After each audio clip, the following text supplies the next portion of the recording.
Forget sunshine and cacti. These 10 Arizona towns are shrouded in secrets, racked by unsolved crimes, and rumored to be gateways to something unspeakable. Starting off today, we are heading over to Bumblebee, Arizona. Bumblebee is officially one of the cutest sounding towns with one of the most disturbing stories. This story is one of love that ends in the most horrifying way. In late October 2003, the mysterious and chilling killing of Brandon Roomba and his girlfriend Lisa Gieri shook the quiet backdrop of Arizona's vast desert. The young couple had set out for a romantic camping trip armed with a new camera to capture the essence of their adventure under the starlit sky. Their destination was a secluded spot near Bumblebee Road, just north of Phoenix, where they planned to spend the weekend away from the bustling city life to celebrate their first anniversary. But what was meant to be a peaceful getaway turned sinister when they never returned. Days later, both Brandon and Lisa were found with their lives taken, still in their sleeping bags. Despite a flurry of investigative efforts, including a very mysterious photograph retrieved from their camera depicting what looked like an eerie nighttime scene, the case remains cold.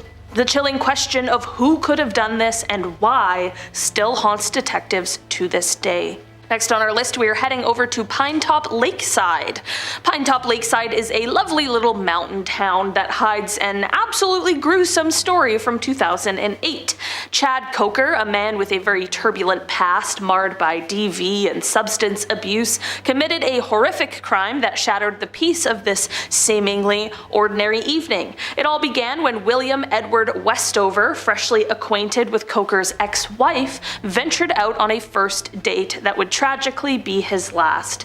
As the night progressed, Coker, fueled by jealousy and rage and probably some of those substances, tracked down the couple after they had cautiously avoided him earlier at a local spot. The nightmare escalated when Coker forcefully barged into his ex-wife's apartment late at night. With a cold determination, he attacked Westover with a ferocity that ended in a horrifying number of wounds. Amid the chaos, Coker's ex-wife, while desperately fighting for her own life and that of Westover, managed to call 911, a decision that likely spared her from a similar fate. Police arrived swiftly, only to find a scene straight out of a horror film. Coker was apprehended while clutching a weapon moments after committing the very dreadful act. Next, we're heading over to Vulture City. Vulture City is the kind of place where you start to wonder what those old buildings could say if they could talk, and some people swear they hear whispers anyway. Nestled in the rugged landscapes of Arizona, Vulture City whispers tales of its ruckus past, drawing the curious and the brave to its deserted streets. Founded during the feverish rush of the 1800s gold boom, this now abandoned town once thrummed with the dreams and greed of fortune seekers. At its peak, Vulture City buzzed with miners, but it wasn't just the glitter of gold that marked its history. It was also scarred by a dark underbelly of violence and lawlessness. Stories of killing and betrayal were as common as the dust on its streets. At the heart of the town stands a grim sentinel, the huge ironwood tree. Local legend claims that this tree served a chilling purpose as the town's hanging tree, where numerous outlaws allegedly swung from its gnarled branches, their lives cut short by frontier justice. Today, some say that the spirits of those ill-fated souls linger, manifesting as shadowy figures that roam near the tree at night. Next up today, we are talking about the Superstition Mountains and the Lost Dutchman's Gold Mine. Imagine a legendary gold mine that people have risked their lives in pursuit of, and that is the Lost Dutchman's Gold Mine. This place is nestled within the rugged expanse of the Superstition Mountains in Arizona, of course, which if you've been a viewer of this channel for a while, you will know all about. The Superstition Mountains are said to be one of the most cursed and strange locations in all of the United States. According to legend, this elusive mine was discovered by Jacob Waltz, a German immigrant in the 19th century who took the secret of its location to his grave. Known colloquially as the Dutchman, a nod to the American mispronunciation of Deutsch meaning German, Waltz's hidden treasure has sparked the imaginations of many. Over the years, the story of this fabled mine has been told and retold, outstripping even the famous tales of Captain Kidd's treasure and California's Lost Peg Leg Mine in popularity. Every year, approximately 9,000 people are lured by the promise of gold, venturing into the wilderness to uncover its secrets. Tragically, this quest has not been without cost. In one of the more recent and somber chapters of this saga, Jesse Capon from Denver, obsessed with finding the mine, vanished in 2009 while searching in the Tonto National Forest. His remains were tragically recovered 3 years later in a remote crevice. The story of the Lost Dutchman's mine, wrapped in danger and allure, continues to be a poignant reminder of the powerful draw of the unknown. Moving on, today we are heading over to Florence, Arizona. Florence looks like a lovely little town with some of the richest history in the entire county, but it holds the tale of a chilling crime with a horrifying backstory. Let's take it back to January 1984, when Robert Mormon was serving a 9-year-to-life sentence in Florence for kidnapping when an eerie twist of events unfolded during a 3-day furlough. His adoptive mother, Roberta, visited him staying at the quaint Blue Mist Motel. On Friday the 13th, a date synonymous with bad luck, Mormon purchased knives and food, setting a very sinister scene. His mother, supposedly ill, became the subject of whispered concerns among locals as Mormon weaved a web of deceit, claiming she had left the motel while her belongings suggested otherwise. As the day progressed, Mormon's desperate attempts to dispose of suspiciously described garbage bags raised alarms. The local pizza parlor owner, sensing something amiss, tipped off the police. Under the guise of concern, Mormon misled the authorities about his mother's whereabouts. Meanwhile, he sought help from a prison lieutenant to dispose of what he called dog bones, which alarmingly turned out to be human remains. The truth unraveled very quickly, leading to Mormon's arrest and a trial that peeled back the layers of a disturbed mind and a gruesome crime.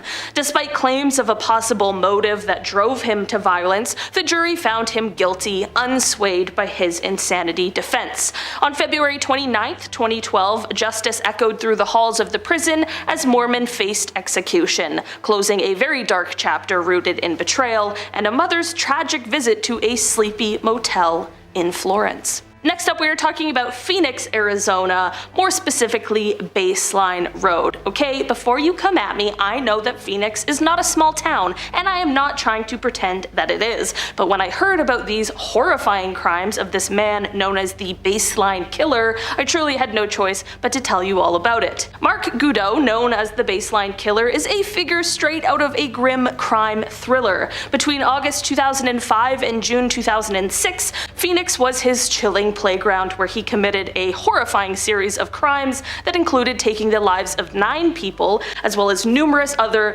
disgusting and disturbing crimes that I will spare you the details of. This period in Phoenix was marked by a cloud of fear and mystery as Goudeau operated under the radar, choosing his victims at random, which only added to the city's panic. His moniker came from the Baseline Road in Phoenix, where many of his early attacks occurred.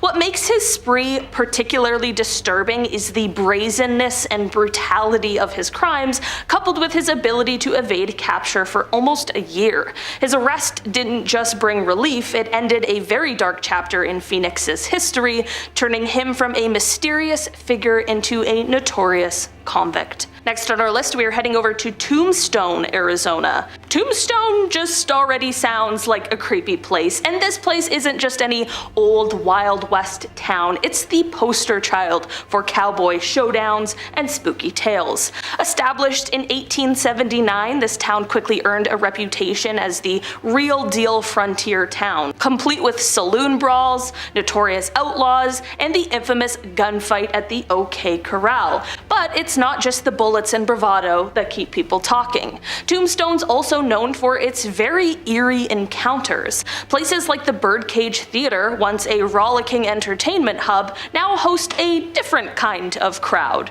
Ghostly figures of cowboys and saloon girls that some say never left. Mysterious voices, sudden chills, and phantom figures peering from old windows make it easy to believe that in Tombstone, some residents might have just stuck around forever. This blend of gritty history and unresolved mystery makes makes Tombstone a town too tough to die and possibly too spirited to ever be forgotten. Next up, we are heading over to Bisbee. They say that beneath Bisbee's streets, old mining tunnels twist and turn, and some believe that they lead not just to forgotten gold, but to something far darker and stranger. Like, say, the underworld. Back in its heyday, Bisbee was a bustling mining town, vibrant with the clang of picks and the hustle of miners digging deep into the earth. Today, it stands as a relic of the past, but beneath its charming streets lies a sprawling labyrinth of old mine tunnels, a veritable underground city left over from its mining boom. The real intrigue, however, starts with the local legends that have seeped into the town's identity as much as the mines themselves. There are whispers among the locals about mysterious portals hidden within these tunnels, gateways that lead to another dimension, or even more thrillingly, to the underworld itself. Tales of strange disappearances and eerie, unexplained encounters beneath the surface lend an air of mystery that makes Bisbee a place where history feels alive, and the borders between the unknown and the known blur intriguingly. Next on our list, we are heading over to Goldfield Ghost Town. In Goldfield, it's not just the creaky old buildings and the dusty streets that give you chills. Whispers say the ghosts of gold-hungry miners still linger, their restless spirits echoing through the abandoned town.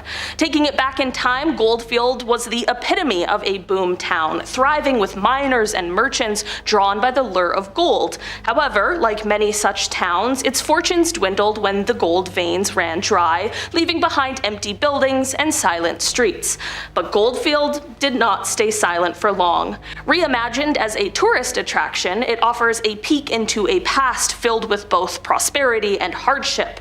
Wander through its recreated streets and you might feel the echoes of the past underfoot. Visitors report sightings and sensations that suggest the old residents, particularly a miner known as George, might still be hanging around, perhaps not ready to leave the excitement of the gold rush behind. Truly taking the meaning of ghost town to a whole new level with that one, George. Thanks so much. And finally on our list today, we are heading over to Jerome. Jerome, Arizona isn't just your run-of-the-mill ghost town. It's a place brimming with historical charm and eerie tales that attract the curious from far and wide. Back in its heyday, Jerome was a bustling hub for copper mining, thriving with energy and ambition. However, as the mines closed in the 1950s, the town's vibrant pulse slowed dramatically, leaving it teetering on the edge of becoming another forgotten relic of the American West. But Jerome refused to fade into oblivion. Instead, it reinvented itself, capitalizing on its spooky reputation to draw in tourists.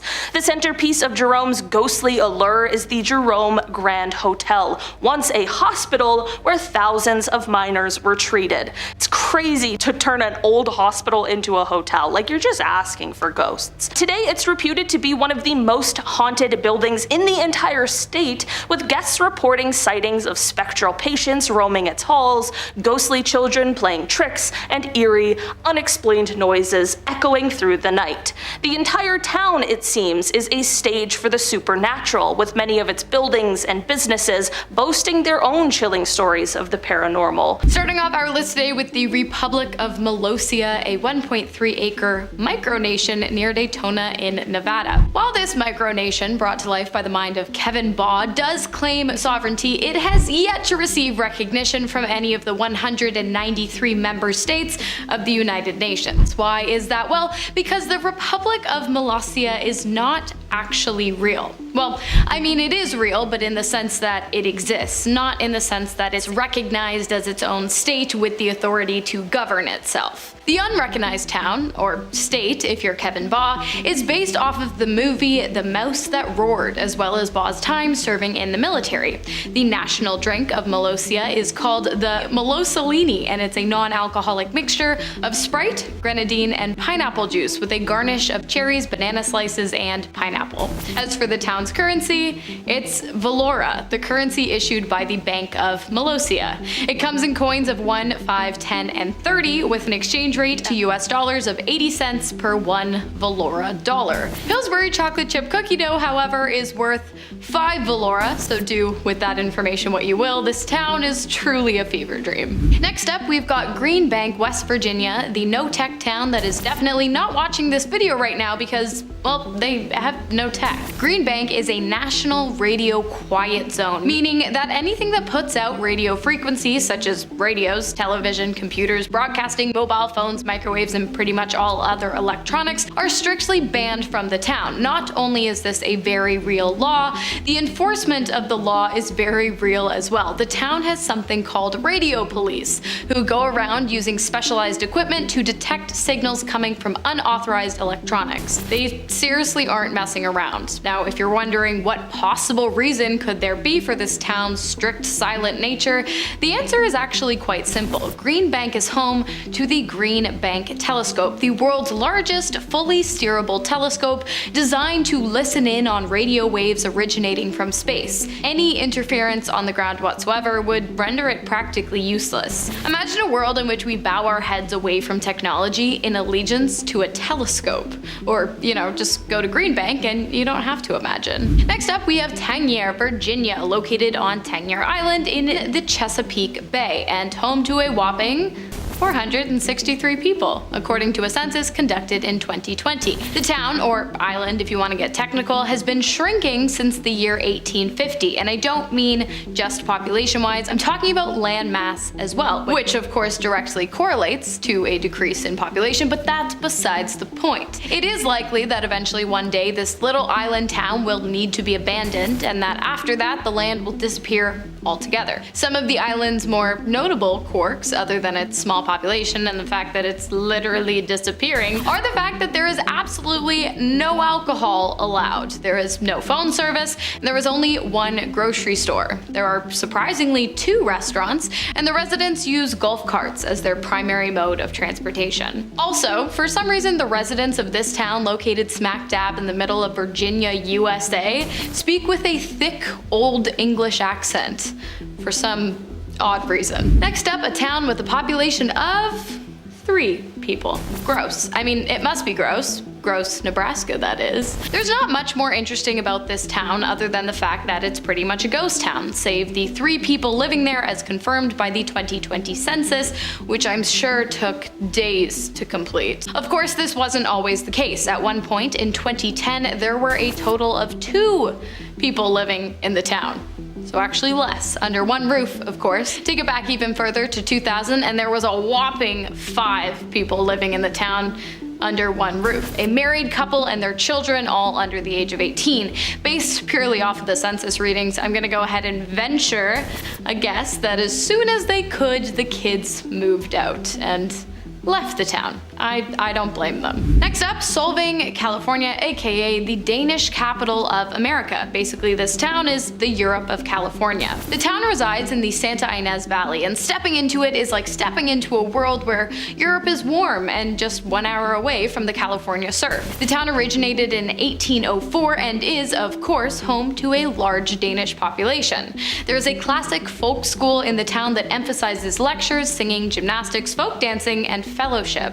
And there's a Danish 14th century Gothic style church. The architecture in the rest of the town is also incredibly Danish and incredibly beautiful. And the best part is, unlike in Denmark, Solvang is practically always warm and sunny. It's truly the best of both worlds, and I imagine the food there is delicious. Next up, forget Sin City. It's Slab City, located in California, USA. Originally, the area was used as a training camp for Marine Corps during World War II. Today, however, the town is the grounds of an alternative lifestyle town that has attracted people from all over the world. The name Slab City comes from the concrete slabs that remain in the area after the Marine training camp was torn down. And the reason it's on this list is because the town is just a bit different from what you and I are likely used to. First of all, the most common source of income in the town is ISS checks, which is just government subsidized income. The main source of electricity is solar panels, and the main form of entertainment is probably just hanging around. There are also some pretty cool art installations around the town, so if you're ever in Cali and you want to get off the grid or step into what might just feel like a parallel universe, go ahead and check it out. And if you've been there before, let me know how it was. Next up, we have the incredibly appropriately named Soda Springs in Idaho, home to hundreds of natural springs, but not just regular natural springs, cool natural springs, because they are free-flowing with carbonated water. Talk about bougie. A dip in a Soda Springs spring would feel like bathing in Perrier. Like in this town, when people say sparkling or still, they aren't actually referring to drinking water, but rather their bodies of water. How cool is that? There is one other thing about the town that I think is worth mentioning, and that is their soda water geyser. Yeah, not only does carbonated water flow through the many springs of the appropriately named town, it also shoots 70 feet up into the air, every hour, on the hour, every day, always. And I'll tell you why. In 1973, while drilling for hot water, residents of the town accidentally drilled into a chamber of a highly pressurized carbon dioxide. Instead of hot water, they got cold, fully carbonated water spewing 70 feet into the air. Eventually, after weeks of the geyser continuously going and subsequently flooding the town, it was capped, making it the world's only capped geyser. As I mentioned, the cap is open every hour on the hour, so as long as you're in the town for more than 60 minutes, you'll get to tell your friends that you saw the OG soda stream. Next up, we have Casey, Illinois, home to a lot of big things for some reason.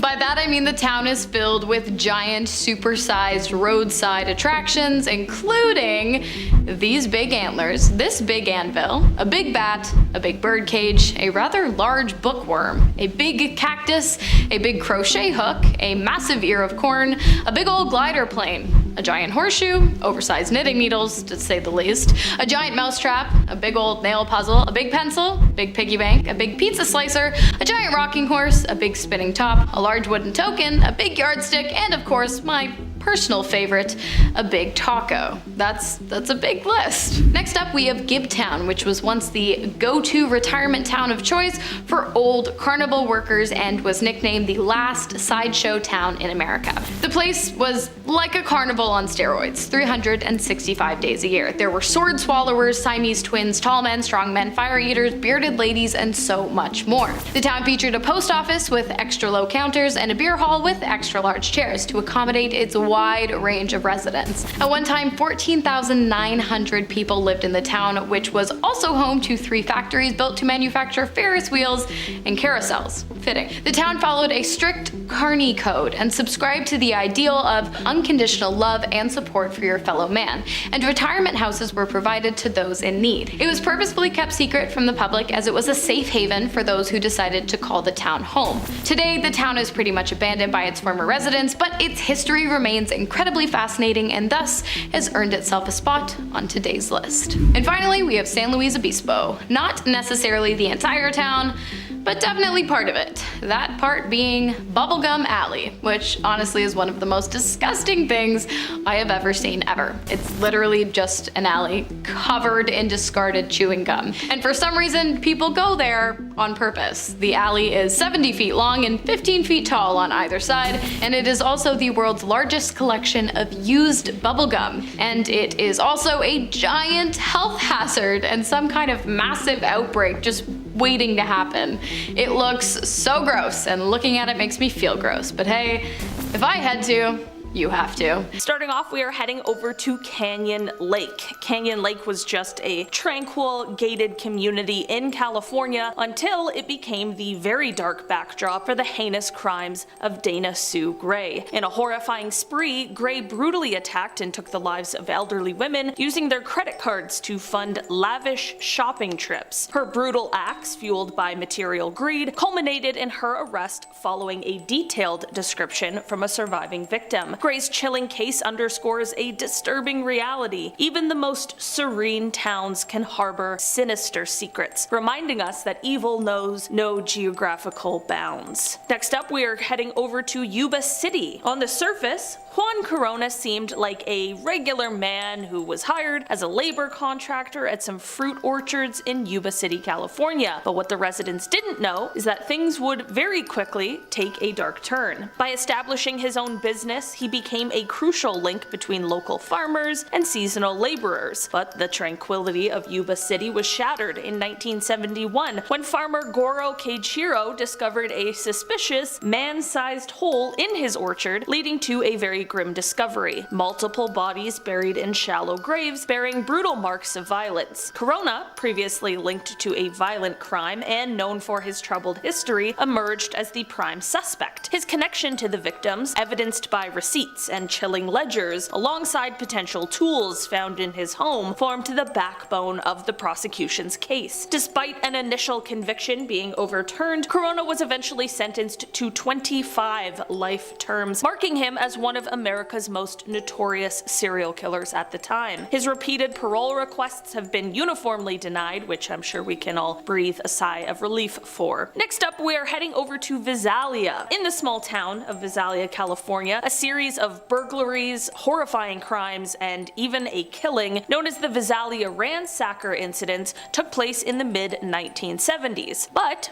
what if I told you that these crimes were solved decades later in a shocking twist? The perpetrator broke into homes, committed petty thefts, and escalated to violence, culminating in taking the life of Claude Snelling, a college professor trying to protect his daughter. These crimes terrorized the community and remained unsolved for decades until advancements in DNA technology linked them to a man, revealing the disturbing depth of his crimes across California. Many of you likely know the man who is most often referred to as the Golden State Killer. It is believed that these series of crimes in Visalia acted as a sort of training ground for the GSK before his later crime sprees that we are more familiar with. Next on our list today, we are heading over to Keddie, which is in Northern California. In the spring of 1979, Glenna Susan or Sue Sharp, seeking a fresh start after separating from her husband, moved with family to Northern California near to her brother. Initially residing in a trailer, the Sharp family later relocated to a more spacious home in Keddie, a quiet Sierra Nevada community. This tranquility was shattered on a grim morning in April 1981 when a horrifying scene was discovered in their home, plunging the town into a chilling mystery. Sue and 3 others were found deceased under brutal circumstances, prompting a very complex investigation involving local law enforcement and even the FBI. Amidst swirling rumors and a few solid leads, the case unfortunately grew cold, haunted by unanswered questions and the specter of injustice. The community of Keddie, enveloped in the shadow, would absolutely never be the same, and the Sharp family tragedy unfortunately remains unsolved. Next up on our list, we are moving over to Eureka.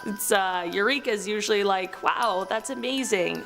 It's not right now, unfortunately. Eureka is a town in California, of course, and it is located on the shores of Humboldt Bay, but this beautiful coastal city was met with a very dark cloud back in 2014 when a local crime involving a priest rocked the town. The priest was sadly found in the rectory of his church, and authorities quickly knew that foul play was to be suspected. The feeling of the city changed after this crime, as people were unsure of how to respond or who could possibly be responsible for such a horrific crime. This was all fueled by the fact of where this crime had taken place, in a place of worship where members of the community went to feel safe or feel taken care of, and it was now a place of unspeakable evil. After thorough investigations by local law enforcement, a suspect came to light, a man named Gary Lee Bullock, who had recently been released from jail just days before this crime took place. In the end, Gary was put on trial and found guilty for his crimes. While he had tried to plead an insanity case, the evidence proving that after the crimes he attempted to destroy the evidence proved that he knew what he had done was wrong, and he was sentenced to 2 life sentences. Next up on our list, we have Placerville. Nestled in the heart of California's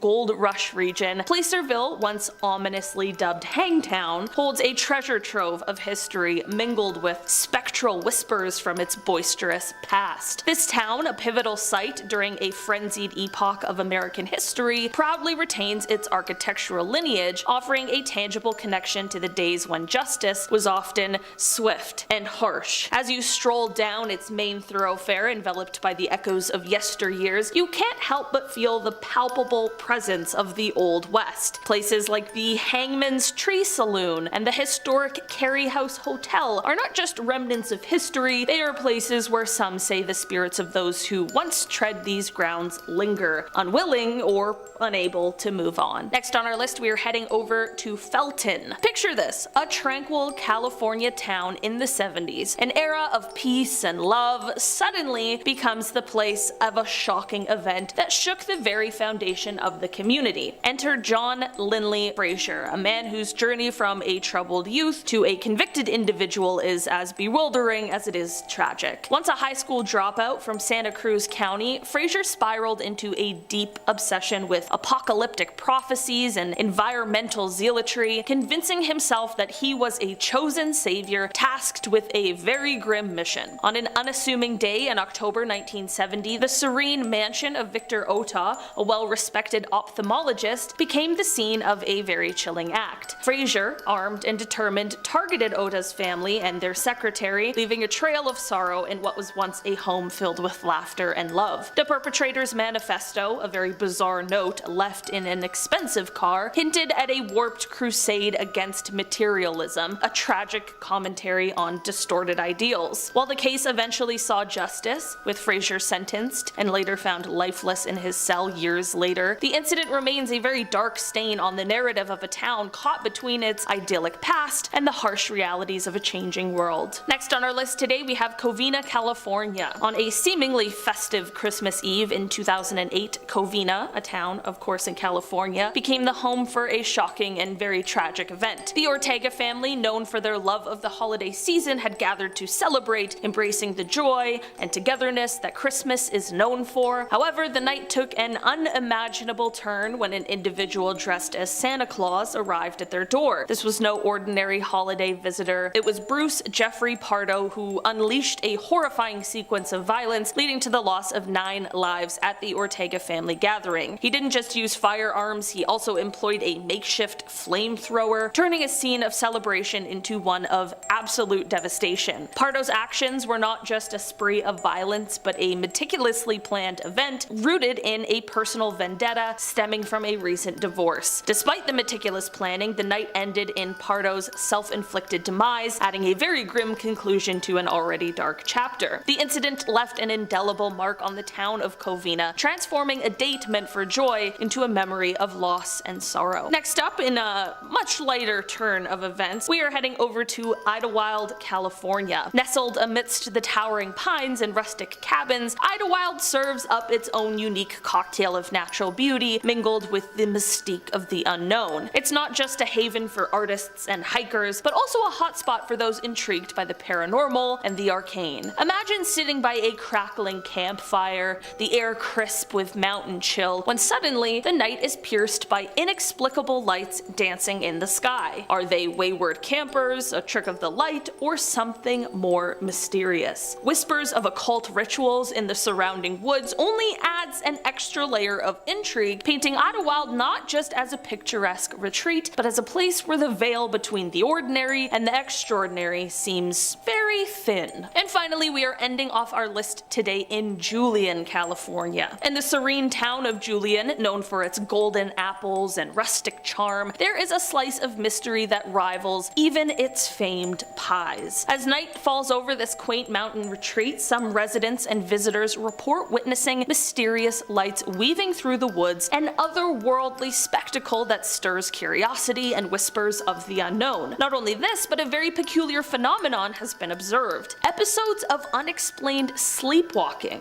where individuals are drawn towards the forest under a moonlit trance. These incidents, free from sinister undertones, paint Julian not just as a haven for pie enthusiasts and nature lovers, but also as a hotspot for those intrigued by the unexplained. It's a place where the ordinary meets the mysterious, adding an intriguing layer to this otherwise idyllic setting. Starting off our list today, we have Natchitoches. I'm so sorry, I likely said that wrong, and I'm sure that there will be some other town names that I mispronounce later on, so just let me know kindly down in the comments how you would say them. Alright, I'm here to learn. town. Louisiana's oldest town, Natchitoches, is known for its stunning historic district and beautiful Cane River, but it also harbors a darker past. Among the most whispered about sites is the Magnolia Plantation, where some claim to hear the clanking of chains from the days of slavery and see ghostly figures in the fields at night. Another notable location is the haunted Bullard Mansion, where the apparition of a sorrowful woman is said to wander the rooms, mourning a tragic loss from centuries ago. Along the Cane River, locals and visitors have reported unexplained lights and shadowy figures, suggesting a lingering presence of those who once lived and died in this historic town. These tales only contribute to the town's reputation as a place where the past is never entirely at rest. Next up today we have Old Algiers. Just across the Mississippi River from the French Quarter, Old Algiers is one of the oldest parts of New Orleans and exudes a quaint yet mysterious charm. Its history of maritime disasters, battles, and yellow fever epidemics has given rise to numerous ghost stories. Legends tell of spirits from different eras wandering its locales, notably the haunted Algiers courthouse, where visitors often report eerie sensations and fleeting shadows that defy explanation. Similarly, at Algiers Point, the oldest part of the neighborhood, phantom footsteps and ghostly apparitions are not uncommon. Some believe these hauntings are the souls of those affected by the area's tumultuous events, unable to find peace, forever imprinting their presence on Old Algiers' historical canvas. Next up today we have Gretna. Gretna is situated on the west bank of the Mississippi River, and it is a small town with a historic district that seems to hold secrets of the past. Among its most eerily enchanting sights is the Gretna Green Blacksmith Shop, an establishment steeped in folklore and whispered tales. Legend has it that the spirits of blacksmiths and patrons from bygone eras continue to inhabit this place, their presence felt through disembodied clanks of metal and fleeting shadows, and it's said that these spectral figures are not just remnants of the past, but guardians of stories untold, making this shop a focal point for those intrigued by the paranormal and the town's mysterious history. Next up today we have St. Francisville.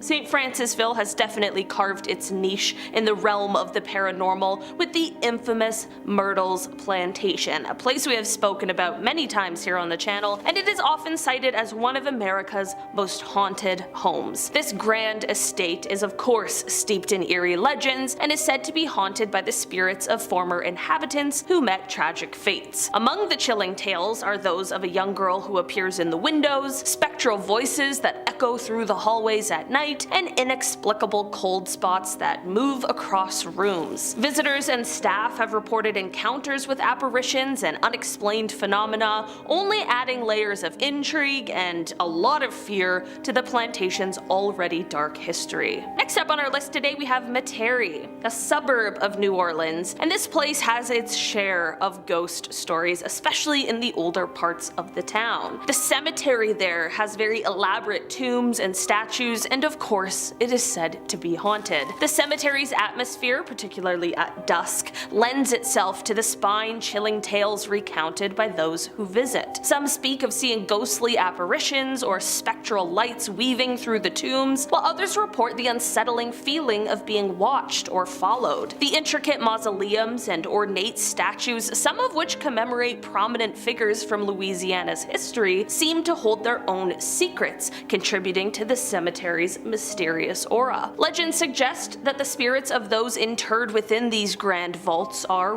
restless, perhaps disturbed by the living or clinging to their earthly ties. Such stories have cemented the cemetery's reputation as not just a final resting place, but a locale where the past and the present, the tangible and the ethereal, eerily intersect. Next up today we have Chalmette. The Chalmette Battlefield and National Cemetery. These are the hallowed grounds where the pivotal Battle of New Orleans took place, and it holds a deep historical and supernatural resonance. The spectral encounters reported here are not just limited to visual apparitions, but many visitors claim to hear the distant clash of arms, the urgent drum beats, and the anguished cries of soldiers echoing through the turmoil of the 1815 battle. These auditory hauntings are particularly potent on foggy mornings or late evenings, creating an atmosphere that feels kind of suspended in time. Not only this, but the cemetery, final resting place for many soldiers, is said to have its own eerie ambiance. People have reported sudden temperature drops and even the feeling of being watched, suggesting that the spirits of those who fought and fell are still tethered to this place of memory and loss,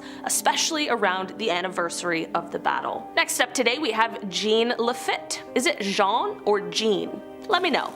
This small town, named after the infamous pirate, is steeped in legends and lore, with many believing that Jean Lafitte's spirit still lingers. Locals and visitors whisper about ghostly pirates wandering the marshes, sometimes seen from the corner of the eye, vanishing when approached. The lore suggests that these ghosts are protectors of hidden treasures, still guarding their loot even in death. The dense fog that often blankets the area adds a kind of visual mystique, giving the town an almost ethereal quality at night. Amid this fog, mysterious lights are sometimes seen moving through the trees, described by some as the lanterns of Jean Lafitte's crew, searching for something lost, or perhaps signaling to lost souls. Next up today we have Thibodaux. With deep roots in the sugarcane industry, this town not only bears the scars of its tumultuous past, but also carries the weight of its ghostly legacies. The Thibodaux Massacre, an event of racial violence, is a very dark chapter in the town's history, and it is believed to have left an indelible mark on the area, with many claiming that the unrested souls of the victims still roam the town. The air seems thick with the echoes of the past, particularly at night when the boundaries between eras blur. Visitors and residents report chilling encounters with apparitions in period clothing, inexplicable sounds, and a pervasive sense of unease in certain areas. These phantoms are most often sighted near historic sites tied to the massacre, as well as along the shadowy banks of the bayous where the water whispers of old sorrows. Such tales only contribute to Thibodaux's reputation as a place where history lives on, not just in books and memories, but palpably in the very atmosphere. Moving on down today we have Frenier. Nestled near the mysterious waters of Lake Pontchartrain, this place carries a haunting legacy amplified by its tragic history of natural disasters and eerie local folklore. The town's past is marred by catastrophic hurricanes that have decimated the community, leading to tales of lost souls and restless spirits that linger in this devastated landscape. Only adding to its mystique, Frenier is shrouded in tales of voodoo practices and curses, believed by some to be intertwined with the town's misfortunes. The desolate ghost town ambiance is palpable, with abandoned structures and overgrown vegetation reinforcing this sense of abandonment and otherworldliness. Visitors and lovers of the paranormal are drawn to Frenier's secluded setting, where the whispering winds and lapping waters seem to echo with the troubled past and spectral residents. And finally on our list today we have Mandeville. Across Lake Pontchartrain from New Orleans, Mandeville has its own tales of the paranormal. Among the most talked about ghostly legends is the tale of the Mandeville lakefront, where apparitions are said to wander the shores, especially on foggy nights, which seems to be a bit of a theme among these Louisiana places. Some locals recount seeing figures that suddenly vanish, leaving only footprints in the sand or the sound of disembodied whispers behind them. In the heart of Mandeville, historic buildings stand, and it's within these structures that many of the town's paranormal stories find their roots. For instance, there are accounts of spectral figures seen gazing out of windows only to disappear when approached. Others have reported unexplained sounds like footsteps or muted conversations echoing through empty rooms or hallways. These occurrences have fueled a sense of intrigue and mystery, making Mandeville a place where the past seems to intersect with the present in the most eerie of ways. How on earth did I not put Loveland, Ohio in part 1? Loveland is home to one of the strangest creatures said to stalk the state, the Loveland frog. But it's also home to a supposedly haunted castle. Loveland Castle was constructed by Harry Andrews. Very interesting man this guy was. He had a lot of interest in knights and medieval lore. Andrews was born in 1890. He worked as a medic during World War I. He then contracted meningitis during the war and was believed to be dead. His body was actually moved to the morgue, like he was done. But when his body was taken back to the hospital to be dissected, the doctors were like, hey, you know what, why not? Let's just see if we can get his heart beating again with adrenaline.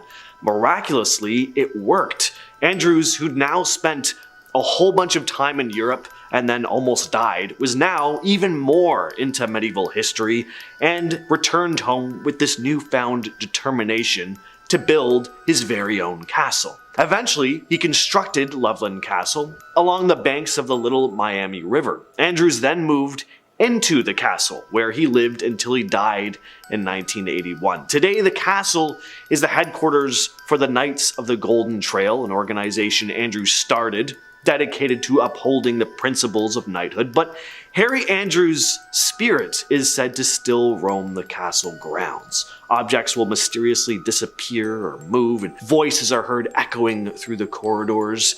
And as I said at the top, of course, Loveland's supernatural reputation doesn't end with this castle. One of the most famous legends is that of the Loveland Frog, or frogs. There have been multiple large frog-like creatures spotted near the Little Miami River over the years. Next up, we have Ashtabula, which is said to be haunted by the spirits of a tragic train disaster. So on December 29, 1876, the Pacific Express No. 5 crossed the Ashtabula Bridge. But because of particularly cold weather and structural weaknesses, the bridge collapsed, sending the train plummeting into the icy river below, and in the end, 98 people died. The scene must have been absolutely horrific, with rail cars crashing into each other and igniting in flame, and firefighters were unable to put out the flames, so people just cried out in pain and horror as they were consumed by fire, trapped in the wreckage. It was one of the worst rail accidents in US history, and the screams of those victims still haunt the area to this day. Some say you can occasionally hear them above the rush of the river. The Chestnut Grove Cemetery holds the remains of 19 of these victims, but their spirits are said to be very much active. Visitors to the cemetery have reported seeing ghostly apparitions. But along with the victims of the tragedy, there's also said to be the ghost of Charles Collins, one of the developers of the bridge. Witnesses claim to have seen his guilty spirit weeping at the sight of the tragedy or crying over people's graves. Some claim to see tiny lights even hovering below the new bridge where the old one once stood. Rogues Hollow near Doylestown, Ohio has its fair share of spooky tales as well. It's said that a mill worker died in a pretty gruesome manner, getting crushed by the mill wheel, and now his spirit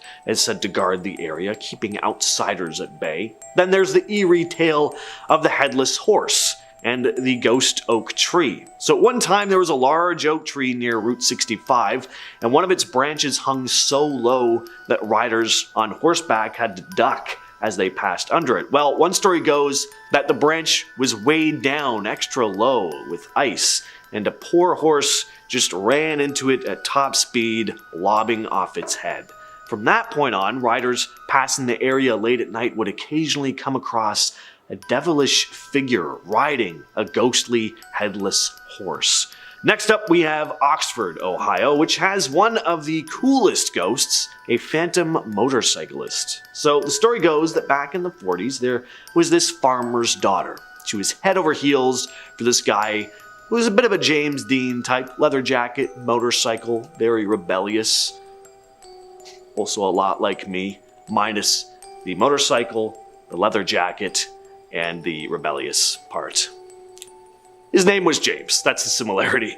And her father was not too thrilled about their relationship. He thought the guy was trouble, and he probably wasn't wrong. He forbade his daughter from seeing him. So to avoid her father's disapproval, they met up in complete secret, usually late at night when the coast was clear. And when it was, the girlfriend would flash the porch light 3 times as a signal for him to come over. Well, one night, the boyfriend decided he wanted to take their relationship to the next level and propose. He saw the 3 flashes and revved up his motorcycle, racing towards her house to pop the question, but as soon as he sped down the road, he lost control of his bike, crashing into a barbed wire fence.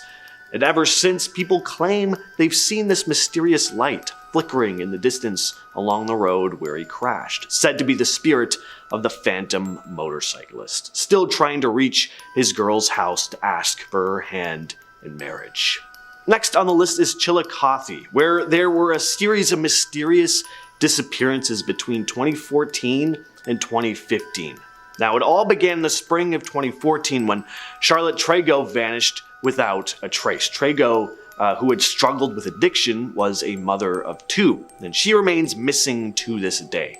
Shortly after Trago's disappearance, another woman, Tamika Lynch, who was a friend of Trago's, went missing as well. Her body was discovered 3 weeks later by kayakers. It's pretty obvious there was foul play, but the official cause of her death was deemed inconclusive. Then there was the disappearance of Wanda Lemons in November of 2014. She's also never been found.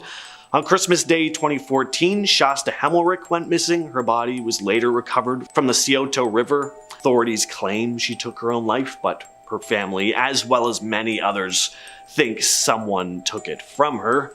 Then there was the disappearance and discovery of Tiffany Sayers' body in May 2015. Her remains were found in a creek covered by a sheet. And the final victim, Timberly Claytora's body, was found near an abandoned building. She died at the hands of a firearm. And the case just would have been handled completely differently if these women hadn't been battling addiction.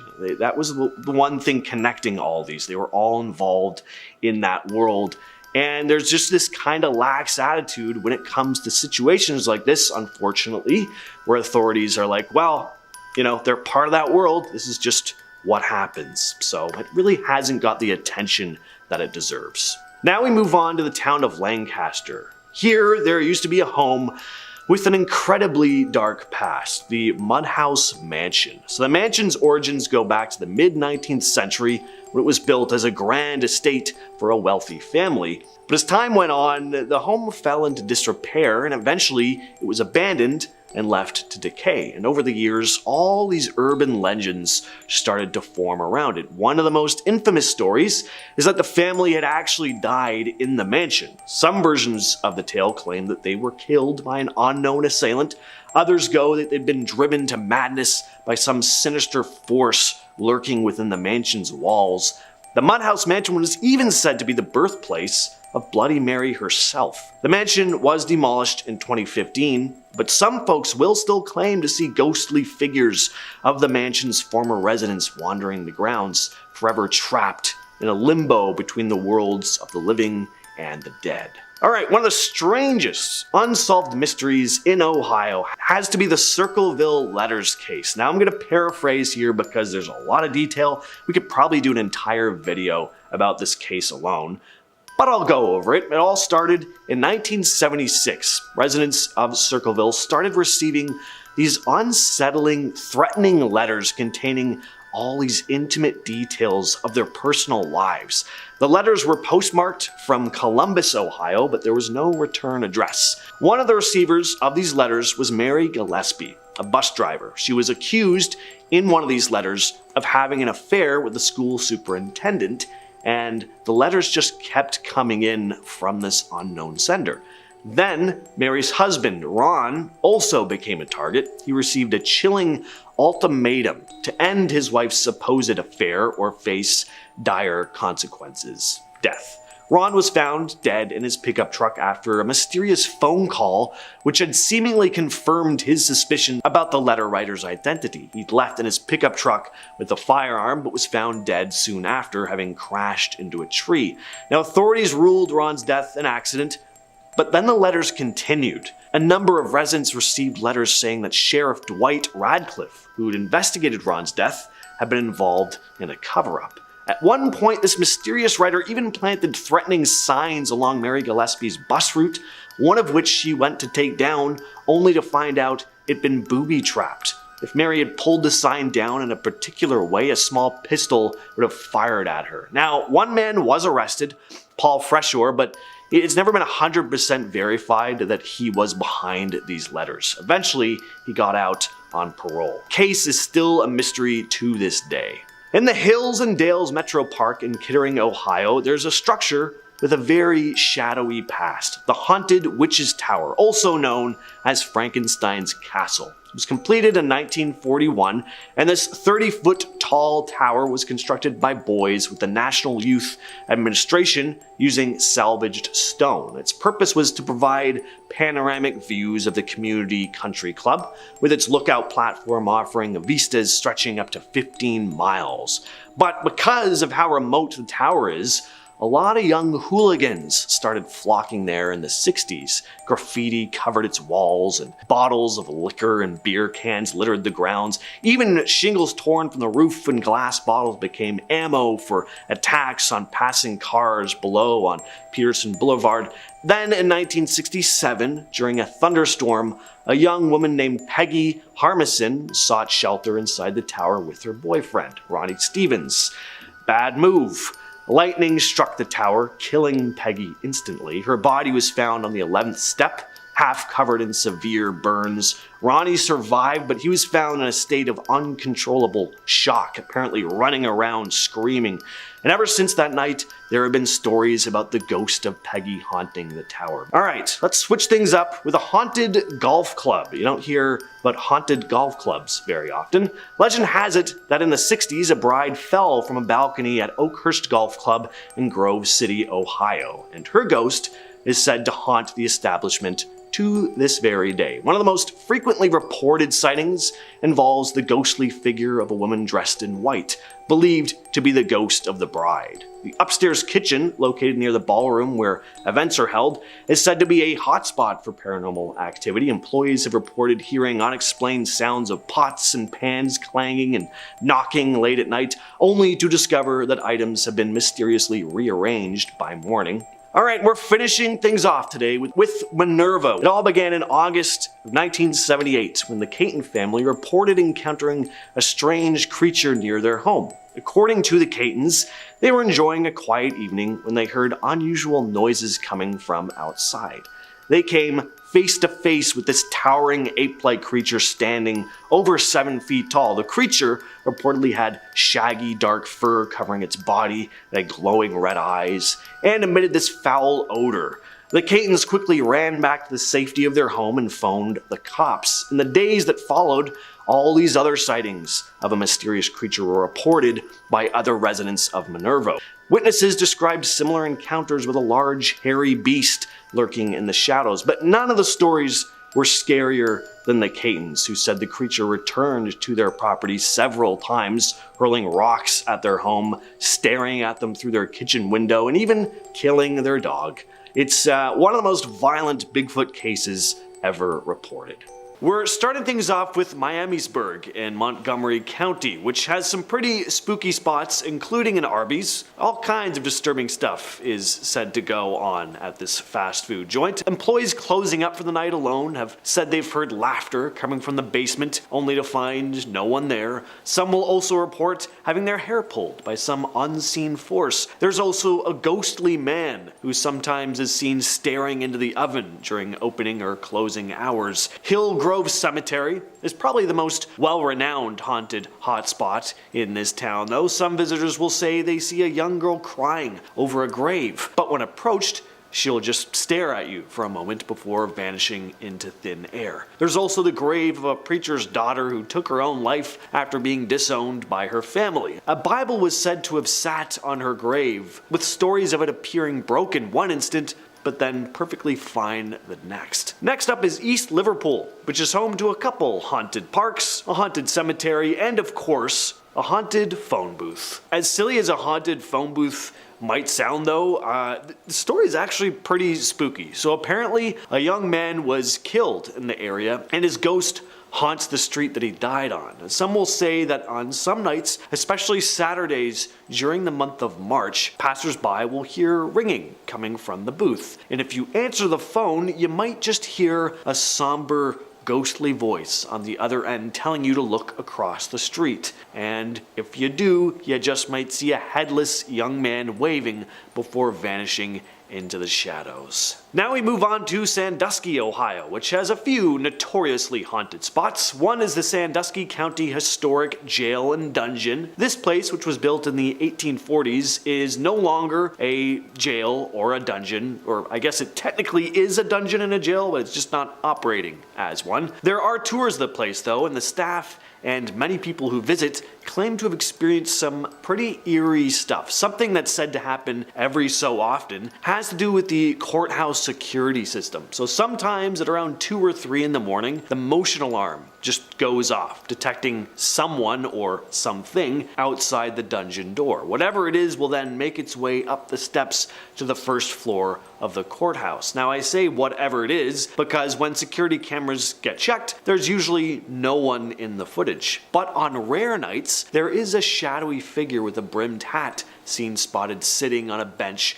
outside the courthouse. The fire alarm has also been known to be pulled even when nobody's near it. Whatever spirits are haunting this place, they seem to really enjoy loud, obnoxious noises. And on top of all that, you also have your typical disembodied sounds like voices and footsteps when there's nobody else around. We're going to stay in Sandusky for a bit though and talk about Cedar Point. Cedar Point is one of the most popular amusement parks in the US, but it also has a bit of a dark side. When we think of haunted theme parks, it's usually the abandoned ones where we picture all the paranormal stuff going on, but Cedar Point is still very much open. It was built in 1870 though, so it's been around for a while, and any theme park that old has definitely had its fair share of horrific accidents.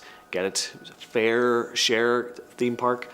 Alright, one of the most haunted attractions was the Frontier Town Carousel, which is no longer there, but people would often claim to catch a glimpse of a ghostly woman riding one of the horses. She's said to be the wife of the man who carved the horses on the carousel. He'd killed her after finding out that she was cheating on him with a jockey, so now her spirit is attached to the carousel, coming out at midnight to ride a fake horse every full moon, which she's probably not too plussed about. For a woman who really seemed to like being around horses, a wooden one probably just doesn't cut it. Not to mention that she's stuck on a pretty boring ride that was built by the dude who shot her to death. So there's also that. Next on the list we have the town of Worcester. You thought the haunted Arby's was intriguing? Try the haunted Pizza Hut in this town. Yeah, you can't even grab a slice of pizza in Ohio without something paranormal or weird happening. I'd love to do a road trip through Ohio visiting every haunted fast food restaurant actually. Could call it like Fast Frights Ohio tour or something. So this Pizza Hut is part of a big plaza that was all built over the grounds of a former insane asylum. So there could be some lingering spirits in the area, most of whom seem to really stick to the Pizza Hut. There's also a Taco Bell in the plaza, which some paranormal stuff is said to go on, but there's not as many stories about that place because there's probably like 5 people who goes to Taco Bell, especially when you have a Pizza Hut right there. I'm gonna get tons of comments now from like Taco Bell fans being like, Taco Bell's the best. I don't know. I just think it's kind of mediocre. Staff at the Pizza Hut, though, have seen figures vanish into the walls. One manager who was closing up for the night was startled to hear footsteps following her and then turned around to see nothing but a white mist hovering in the air. Marietta in Washington County. This town is probably most well known for Anchorage Mansion, which is said to be very haunted. It was built by Douglas Putnam for his wife Eliza in the 1800s, but it's said Eliza died shortly after moving in, and people claim to have seen her ghost wandering around or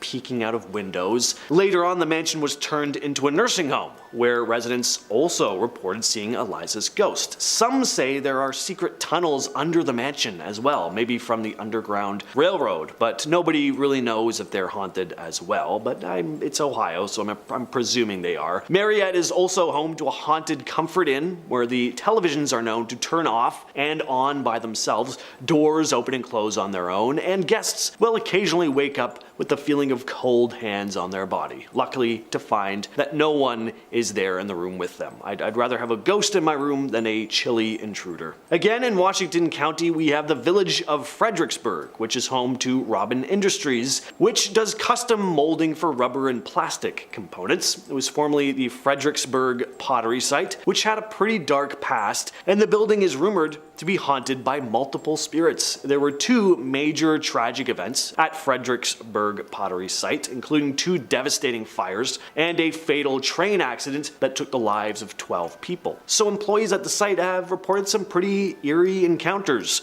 like feeling sudden cold spots. Now, I usually kind of roll my eyes when people say cold spots. It's like, all right, spot's cold, whatever. But these are extra strange because staff will report feeling them behind machinery that runs at extremely high temperatures. One story involves the ghost of a man blamed for the train derailment, who is said to show up in the mold room. In the shipping room, sightings of an older gentleman believed to be the former mayor who witnessed the tragic train accident have also been reported. Then there's the apparition of an elderly woman who's been seen swinging doors open and shutting off machinery. The stairwell leading to the office is said to be guarded also by a spirit, with one employee experiencing a strong stench and then a sudden gust of wind that nearly knocked her down the stairs. And unless someone was eating some bad burritos from Taco Bell that day, I think it might have been a ghost. So I know we've covered Dayton, Ohio already, but I didn't mention the Wright-Patterson Air Force Base, which is said to be one of the most haunted spots in the state. It's even been featured on Ghost Hunters. One eerie story involves the ghost of a young Vietnamese boy believed to have perished in one of the museum's helicopters. Visitors have reported sightings of the boy wandering the museum grounds after dark. And of course, then they go up to talk to him, and he's not actually there. It's not just some kid who ran into the place. There's also a German World War II fighter plane said to be inhabited by the ghost of its pilot. Visitors claim to have seen the pilot waving from the plane's window. Seeing as it's the ghost of a German World War II fighter pilot, though, I'm not sure if what he's doing is actually a wave. The helicopter named Hopalong is said to be haunted by a pilot who met a tragic end, with staff reporting sightings of him desperately flipping switches in a futile attempt to escape. The Black Maria, known for its secret missions during the Vietnam War, is also said to be haunted by the spirits of soldiers who died on board. The boxcar plane, famous for dropping the atomic bomb on Nagasaki, is also rumored to be haunted by a young boy who is said to dart past it during the night. Haunted inns, always a staple of small villages, and Granville in Licking County, Ohio, has one of its very own, the Buxton Inn. This place dates back all the way to 1812, so plenty of history with this place. Even Abraham Lincoln stayed here, and some of those who were escaping from the Underground Railroad stayed here at one time as well. So with all the people who have passed through the doors and slept under this roof, all the history surrounding the building, it probably comes as no shock that some energy is said to linger within the inn. Not only do you have the spirits of past guests who have long since passed, but even former deceased employees are said to have never fully left. Like one of the previous owners, Ethel Bonnie Houston, for example, who's become known as the Lady in Blue. Several guests have claimed to see a woman in a blue dress roaming the hallways, only to walk right through closed doors or just vanish into thin air altogether. Some have also smelt cigar smoke out of nowhere before spotting a man who also vanishes into thin air. This is said to be the ghost of the inn's founder, Major Buxton. And we're going to finish things off with Loudonville in Ashland County. This place is known for its 2 supposedly haunted spots, one of which is a hotel, the other a park. First, there's Mohican State Park, which is said to be haunted for a couple different reasons. Mainly though, there used to be an asylum on the land in the 1800s, which might help explain some of the ghostly stuff going on. Witnesses have also reported seeing a mysterious light in the park for over 2 decades. Then there's Landell's Mohican Castle, which is actually a hotel, and a damn cool looking one too. Looks like something you'd see in Norway. It was built on the grounds of a former English/German church. The story goes that in the late 1800s, a dispute over language during worship services led to the church mysteriously burning down after the Germans decided to relocate their relatives' graves. Since the current owners acquired the property in 1991, a series of unexplained fires have just been plaguing the place, including the destruction of a book factory in 92 and an on-site restaurant in 2007. Some believe the land is just cursed, with guests reporting sightings of a girl in blue in the graveyard and hearing crying in the cemetery and pool building. People will also claim to see Civil War era soldiers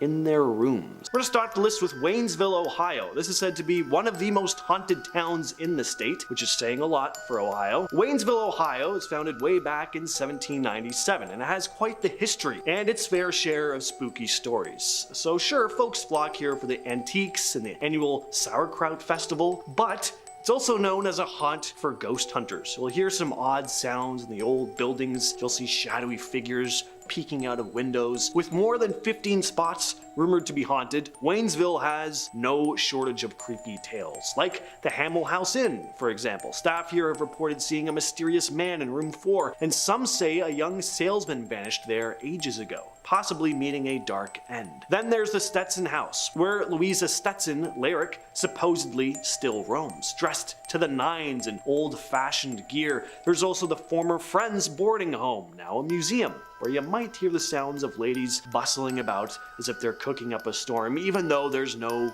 kitchen anymore. Now we move on to Mansfield, Ohio. This place isn't just said to be haunted by, lame ghosts who will just pass right through your body if they ever try to punch you. It's also haunted by a big, scary, hairy, orange-eyed beast referred to as Orange Eyes, and you wouldn't want to get punched by Orange Eyes. But let's start with the haunted stuff. One of the most famous haunted locations in Mansfield is the Ohio State Reformatory, known for its imposing architecture and eerie atmosphere. Once a prison, the reformatory is said to be haunted by the spirits of former inmates who suffered under harsh conditions. Visitors have reported strange noises, apparitions, and unsettling feelings while exploring it. And aside from the reformatory, Mansfield is also home to, again, tales of a cryptid known as the Orange Eyes, described as a creature with glowing orange eyes and a menacing presence. Sightings of the Orange Eyes have been reported in the wooded areas surrounding the city. Some believe it to be a Bigfoot-like creature. Others think it could be paranormal in some way. Some even believe it to be extraterrestrial in origin. Next up, we have Boston Mills, aka Helltown. This is kind of like the Chernobyl of Ohio. So Helltown, Ohio, within the boundaries of Boston Township, is full, and I do mean full, of eerie legends and ghost stories. It was once a thriving community known as Boston Mills, but this area faced an abrupt evacuation in the early 70s at the hands of the US government, purportedly to establish the Cuyahoga Valley National Park. Now, the empty homes, the abandoned buildings, and desolate streets that are left behind have this eerie vibe about them. You see, some locals insist that the evacuation wasn't solely because of the government's land claim. There are stories about much darker reasons. Apparently there was toxic contamination, with contaminants seeping into the soil. There are also stories about mutated animals and even people lingering around in the old abandoned homes. Not only that, but after the evacuation happened, there are said to have been satanic rituals carried out in the abandoned town. So, lots going on. Next up, we have Athens, Ohio, which has multiple haunted spots. There's a haunted abandoned asylum, a haunted cemetery, even the university is haunted. And there's more cemeteries which are also all haunted. Every place in this town has ghosts. Half the population who lives here aren't even alive. Now, the haunted reputation mostly comes from its history with the former Athens Lunatic Asylum, now known as the Ridges, which is actually part of Ohio University's campus. The asylum's grounds still have old cemeteries where former patients were buried. One of the creepiest stories about the asylum is the story of Margaret Schilling. She was a former resident who died in the attic in 1979, and she was left there for so long that her decomposing body left a stain on the floor that remains to this very day. Wilson Hall, a dorm on Ohio University's campus, is rumored to be built on top of an old cemetery. The 4th floor of Wilson Hall is said to be haunted, with reports of apparitions, strange noises, and slamming doors. There's also a rumor about a student who took their own life in one of the rooms there. In addition to the Ridges and Wilson Hall, several cemeteries in the Athens area are rumored to be haunted, including Sims, Haynes, Hanning, Cuckler, Higgins, Zion, Hunter,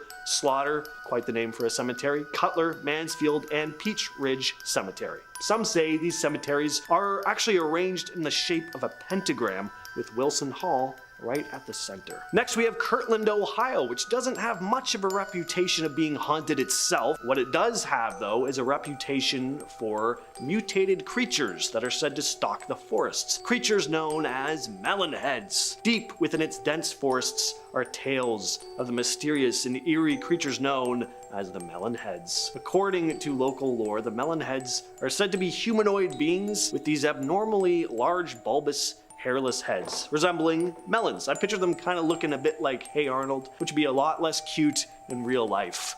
These elusive creatures are rumored to lurk in the shadows of the forests, emerging only under cover of darkness to stalk unsuspecting travelers. Now, there are a few different versions of the Melon Head's tale, but the most well-known story or explanation for these creatures was that a mad doctor was conducting unethical experiments on a bunch of orphans. Experiments which caused their bulbous craniums to take shape. At one point, the orphans got fed up with being experimented on, and they hated their melon bulbous dumb heads, and they banded together, killing the mad scientist before setting his home on fire and running off into the woods. Sightings and encounters of melon heads, though, continue to be reported to this day. Cleveland is also said to have some creepy paranormal stuff going on, mostly from the supposedly haunted Franklin Castle, which is said to be Ohio's most haunted house. The Franklin Castle is a towering structure with a dark and mysterious past. Built in the late 19th century, Franklin Castle has long been rumored to be haunted by restless spirits. Stories of tragedy, death, and mystery surround it. Legend has it that the castle's original owner, Haynes Tideman, suffered multiple personal losses within its walls, leading to rumors of curses and supernatural stuff going on. Pretty soon after his family moved in, Tideman's mother died. His sister then died of diabetes, and over the next 3 years, more and more of his siblings died prematurely. Only 2 of the 6 actually made it to adulthood, so it's really no wonder why the place is said to have some darkness lingering in it. Over the years, visitors and residents have reported strange sounds, apparitions, and unexplained phenomena within the castle. Despite renovations and changes in ownership, one thing has always stayed the same: the paranormal activity. Next up on the list is Put-in Bay. Now, Put-in Bay, Ohio may be known for its sunny shores and summer fun, but lurking beneath the surface, there's some creepy stuff going on. From what I've read, there are 3 major haunted hotspots. First up, we have the Park Hotel. This hotel has stood since the late 1800s, and it's seen its fair share of guests come and go. Also means there's a lot of history, some of it dark. Some visitors have reported more than just creaky floorboards and old-fashioned charm. Rumor has it that the Park Hotel is haunted by the ghost of a young woman who tragically fell to her death from one of the upper floors. Guests have reported strange noises, flickering lights, and even sightings of a figure wandering the halls late at night. Next, there's the Dollar House, a Victorian mansion.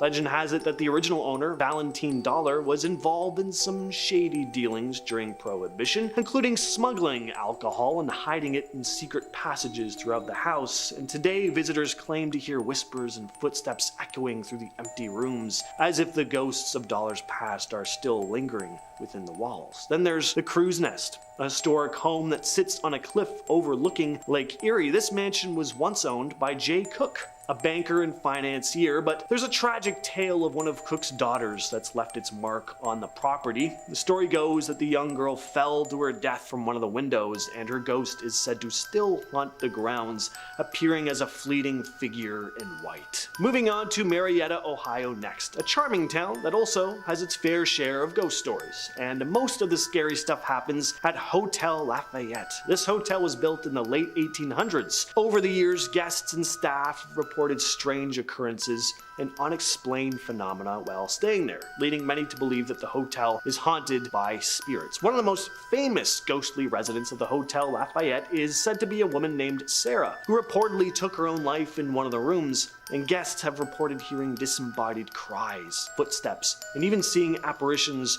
wandering the halls late at night. Others have claimed to feel an eerie presence or sudden drops in temperature, but Sarah isn't the only ghost rumored to haunt the Hotel Lafayette. Some guests have reported encountering the spirit of a young girl who plays tricks on unsuspecting visitors by moving objects or flickering lights. A real brat of a ghost. But at least she's still having fun in the afterlife, so props to her. Next up, we have another kind of Chernobyl-like Ohio small town, Cheshire. Only a handful of people still call this place home. At one time, this was a bustling town, but barely anyone lives there at this point, and that's because of the environmental hazards caused by a nearby power plant. The plant emitted a thick, sooty residue and chemical fogs that would blanket the town sporadically. Obviously, not at all safe for residents to live in that kind of condition, so many abandoned their homes and started new lives in other places. Eventually, the power company responsible for the pollution was compelled to just buy out the entire town. But finally, we have the abandoned town of Moonville. Love that name, Moonville. This is a ghost town with only a few traces left behind, a cemetery, some foundations, and a desolate railroad tunnel. But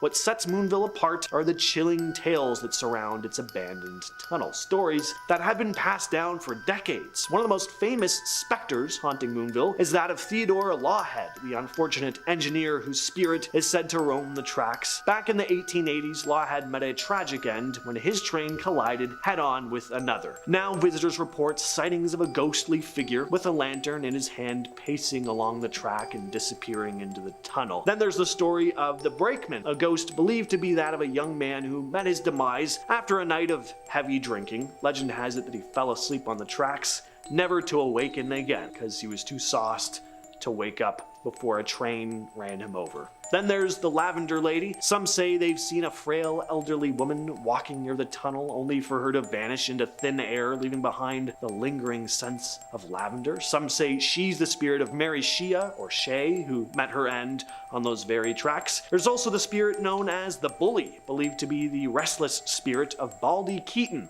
a Moonville resident who liked a good old fist fight. The tale goes that after a scuffle at the saloon, Baldy was found dead on the tracks.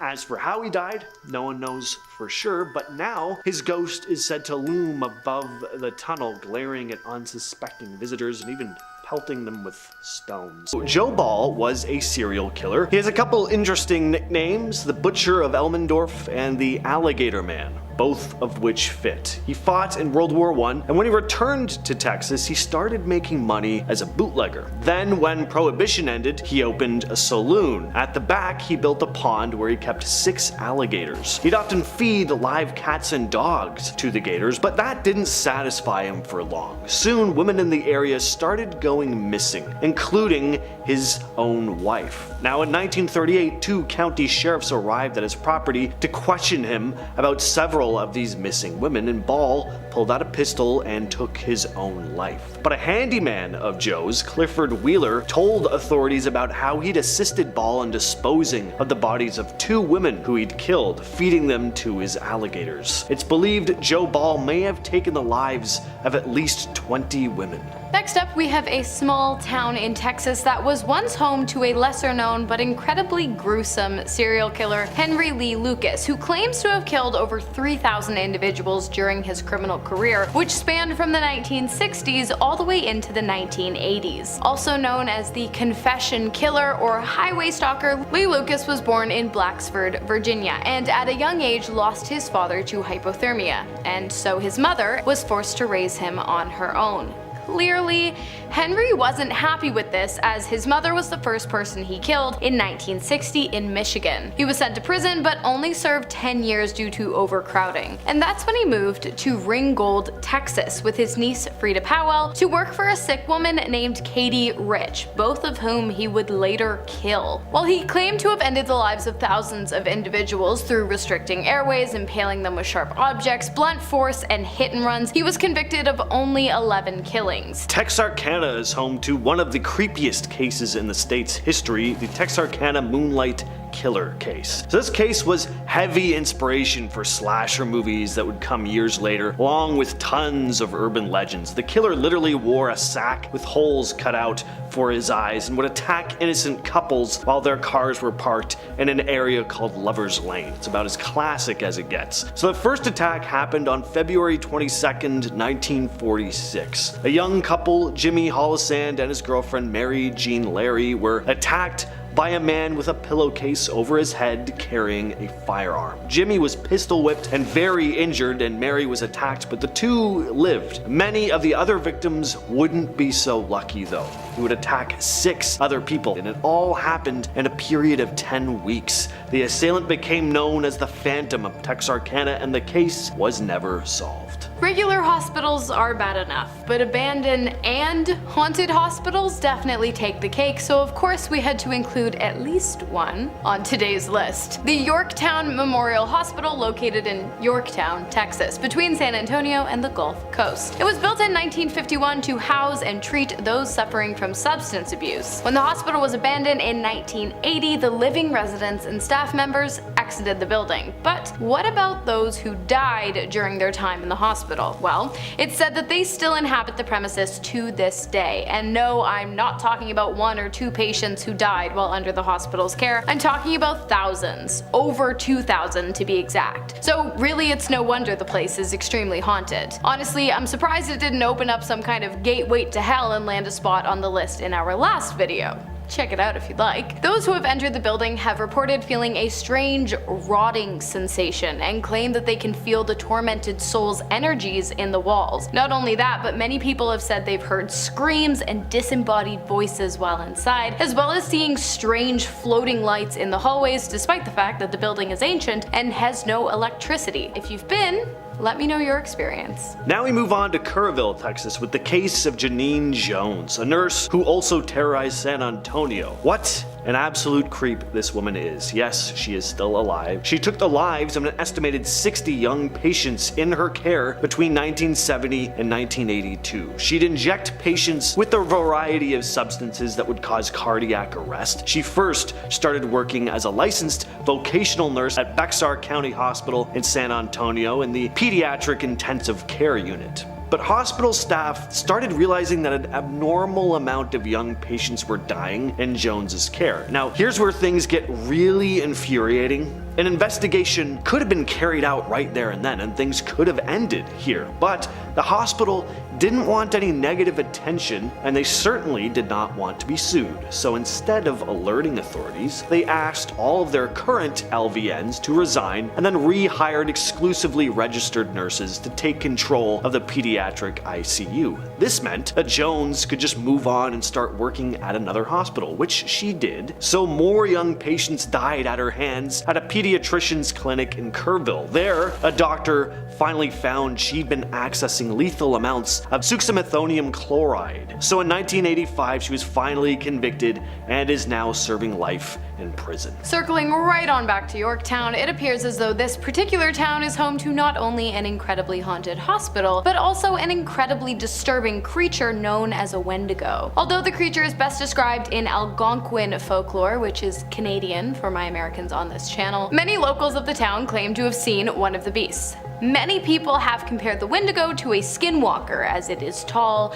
and lanky and somewhat humanoid, but can shapeshift and has been known to devour human flesh. And when a Wendigo finds the body of a deceased hiker, it will often inhabit it, and then turn to killing those who attempt to come into contact with its human exterior. Many people also claim to have seen the demon take the form of animals and follow and stalk them throughout the area. Stay safe out there in Wendigo. Speaking of creepy creatures, Texas is also home to an entity known as Goatman, who stalks the old Alton Bridge connecting Denton and Copper Canyon. So the tale traces back to a black goat farmer named Oscar Washburn, who'd moved his family near the bridge. And Washburn earned a reputation as a very reliable businessman and was nicknamed the Goatman by locals. He even hung a sign on Alton Bridge pointing towards his home, proudly declaring, "This way to the Goatman." But in 1938, members of the local government who had ties to the Ku Klux Klan kidnapped Washburn from his family. They took him to the bridge, hung a noose around his neck, and threw him over the side. When they looked down expecting to see him dead though, they found the noose completely empty. Now, locals warn that crossing the bridge at night without headlights, just as the Klansmen did,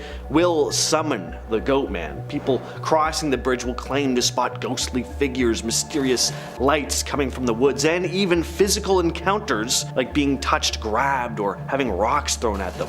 from some unseen force, or of course a half-man, half-goat monster. Next up, surprise, surprise, it's another creepy hospital. Worley Hospital in Pampa, Texas. The institution was opened in 1928 but closed its doors in the 1970s due to lack of revenue. After 40 years of sitting abandoned, the building has become quite a talking point for the town's locals, who claim that it is haunted by patients who died within its walls during its 42 years of operation. After many townspeople reported seeing a black silhouette in the window of the abandoned building, ghost hunters began to take interest. Those who have entered have been greeted with decrepit and decaying walls, ceilings, and floors that have been heavily vandalized. But it appears as though trespassers aren't the only ones to make their way through the empty halls of the once surgically specialized facility. Many of the patients who died within the building's walls, as well as a 25-year-old nurse who was poisoned while working at the hospital, are said to roam the grounds. People have reported seeing demonic creatures stalking them while exploring the floors of the hospitals, with the majority of the activity taking place on the 3rd floor, where surgeries would have been performed when the hospital was running. Oh,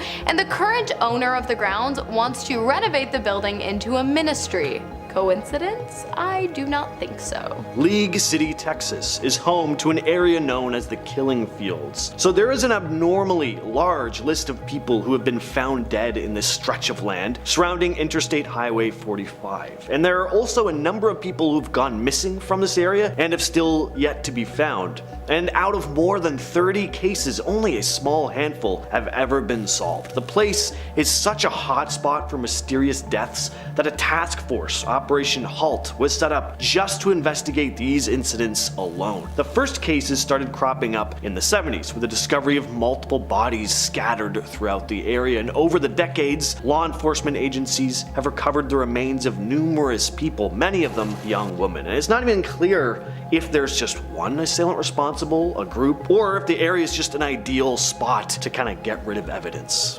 We really don't know. It's a complete mystery to this day. And finally, we have a man with a thing for eyes.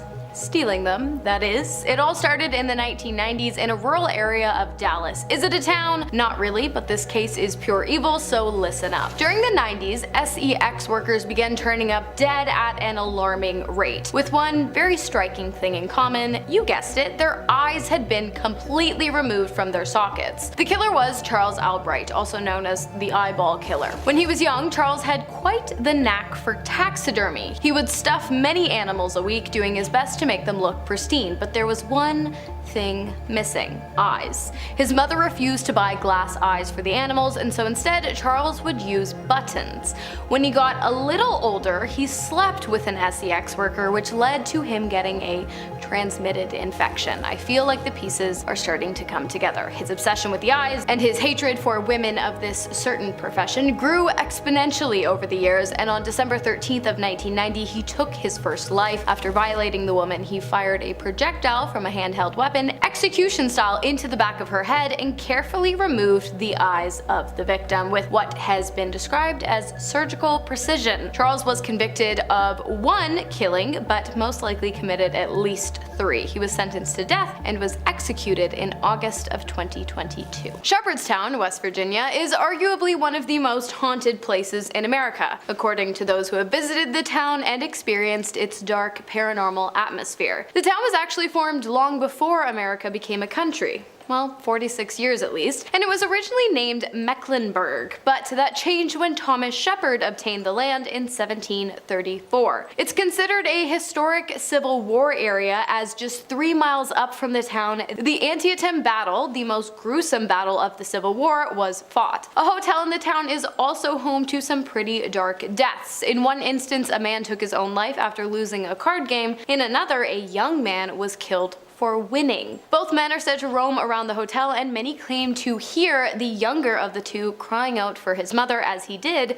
during his last living moments. But perhaps the most famous sighting in the town is that of a dark, shadowy figure that lurks in the clock tower after dark. Oh, and the bakery is also haunted, with almost anyone who enters it claiming to have felt the sensation of hands pushing up against them and hearing whispered conversations in the waiting area despite being completely alone. Next on the list we have Dingus in Mingo County. Love that name, Dingus. This is a very small and remote community. There are under 2,000 residents, and one of the things that makes this place really interesting is that one of the only ways to access the town is through a mile-long, very narrow, one-lane tunnel, which can be aggravating at the best of times, I imagine, and very dangerous at the worst. But Dingus also has a pretty dark history. It was a railroad and mining town at one time, and it was one of the most lawless places in the state. Lawmen struggled to keep order, and shootouts between police and outlaws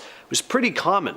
And one thing the residents did not take kindly to were outsiders, and a lot of this was racially motivated. It wasn't uncommon for immigrants to be met with armed townspeople at the other end of the tunnel who would use very aggressive methods to keep them away. A lot of dark things happened at Dingus Tunnel, not just from violence like this, but accidents as well, like train collisions. So, aside from all the dark history, it probably comes as no surprise that many locals claim the tunnel to be quite haunted. Next up, we have the Weston Asylum. You know we had to have at least one asylum on our list. It's classic. Back in the mid-1800s, the town of Weston was home to the controversially named Trans-Allegheny Lunatic Asylum. It was used to house and treat the mentally ill of the time. However, that pretty much meant anyone whose opinion opposed those in positions of authority, or women who sometimes cried. But I digress. While the exact number of deaths that occurred on the grounds remains unknown, local historian and state hospital expert Titus Swan has estimated the number to be in or above a 5-figure range, meaning that at least 10,000 people died in the hospital. So, like, no wonder this place is super haunted. I mean, I think we know what kind of torment went on in those places back in the day. Not only that, but this particular asylum was often overcrowded, meaning that even without what would today be considered gross misconduct, the living conditions were already pretty bleak. Today, those who enter the once abandoned building that has since been reopened to the public as a historic landmark have reported feeling a sense of extreme dread, seeing mysterious, shadowy figures roaming the halls, and hearing the disembodied, helpless screams of patients past. Next up we have Sheep Squatch of Boone County. I'm kind of cheating here with this one, adding a whole county to the list. But the creature has been spotted all throughout the place, so I kind of had to. The Sheep Squatch, also sometimes referred to as the White Thing, is described as a large, woolly, furred monster with goat horns and razor-sharp teeth. Sightings of the creature started being reported in Boone throughout the 90s, beginning in '94, when 2 youngsters spotted the strange creature while playing in their yard. Now, what I find interesting about these reports is that the creature is always described as having white fur. Now, why do I find this interesting? Well, with Bigfoot sightings, there's usually a chance people could be misidentifying a bear, whereas here, like, what animal is there the size of a bear with white fur? Polar bears, but they're not really roaming around West Virginia. The creature was spotted again in 1995 by a couple driving down a road in Boone County. They spotted a large white-furred animal sitting in a ditch. They didn't know what it was, so they stopped to look. Then it raced towards them. They sped out of there, but found large scratch marks on their car once they made it back home. If you're gonna do an asylum, you might as well do a prison, specifically the West Virginia Penitentiary located in the small town of Moundsville. The prison opened its doors in 1863 after West Virginia split from just Virginia, becoming its own state. During its 119-year operation, some pretty dark stuff went on inside of its walls, which earned the prison a spot on the United States Department of Justice's top 10 most violent correctional facilities list. The recreational area of the prison, located in the basement, often saw various forms of illegal activity, including assault, violation assault, substance abuse, and even killings. At any given time during the penitentiary's operation, between 600 and 700 inmates were held on the grounds, but even still the prison was highly overcrowded, with inmates often having to sleep on the floor. And over the years, the property saw almost 1,000 deaths. Many people believe that those who died within the prison never actually left. In fact, many visitors to the grounds have seen and even photographed the shadowy figure of a man that roams the halls. And the staff working on the premises of what is now a historical site have reported being accosted accosted while on the job. Oh, and remember the basement? Many people have claimed to have heard screams coming from its depths, but most are far too scared to go down and check it out. In the town of Princeton sits the Lake Shawnee Amusement Park. Unless you live in Princeton, West Virginia, or are a paranormal enthusiast though, you've probably never heard of the place. It's not much of a tourist destination anymore because it's been abandoned since 1988. It's said that the park was built on cursed land, and that's not just because people have seen specters lingering around the park, it's because there were tragic deaths at the park, and the place was built on land with some pretty dark history. There was a massacre on this land back in 1785. The landowner, Mitchell Clay, had lost 2 of his sons to a Native American raiding party and sought revenge.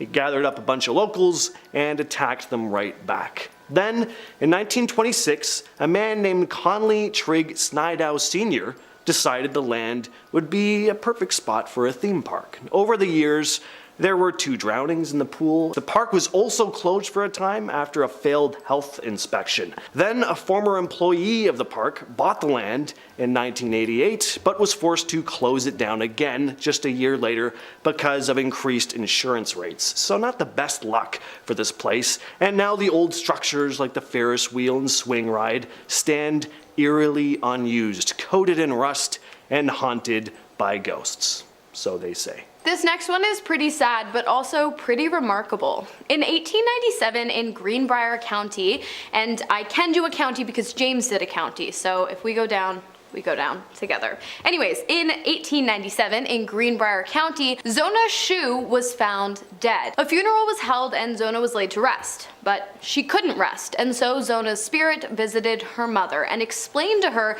that she had not died in the way everyone assumed she had, but instead she had been killed by her husband, who had been routinely aggressive throughout their entire marriage. Upon learning this information, Zona's mother demanded that her daughter's body be dug up and re-examined. And sure enough, upon closer inspection, it became clear to the prosecutor that Zona's neck had been broken. Her husband was arrested for the crime, and the city even installed a plaque recognizing Zona's ghost's involvement in the conviction of her killer. The town of Harper's Ferry is said to be teeming with paranormal activity. In fact, it's said to be the most haunted town in the state. Harper's Ferry played a big role in the Civil War, and a lot of both Union and Confederate soldiers died here. In September of 1862, an estimated 13,000 soldiers died at the Battle of Harper's Ferry. There were also a number of raids, one of which was led by John Brown, who's said to haunt the town to this day. Some also say that on some nights you can hear the ghostly sounds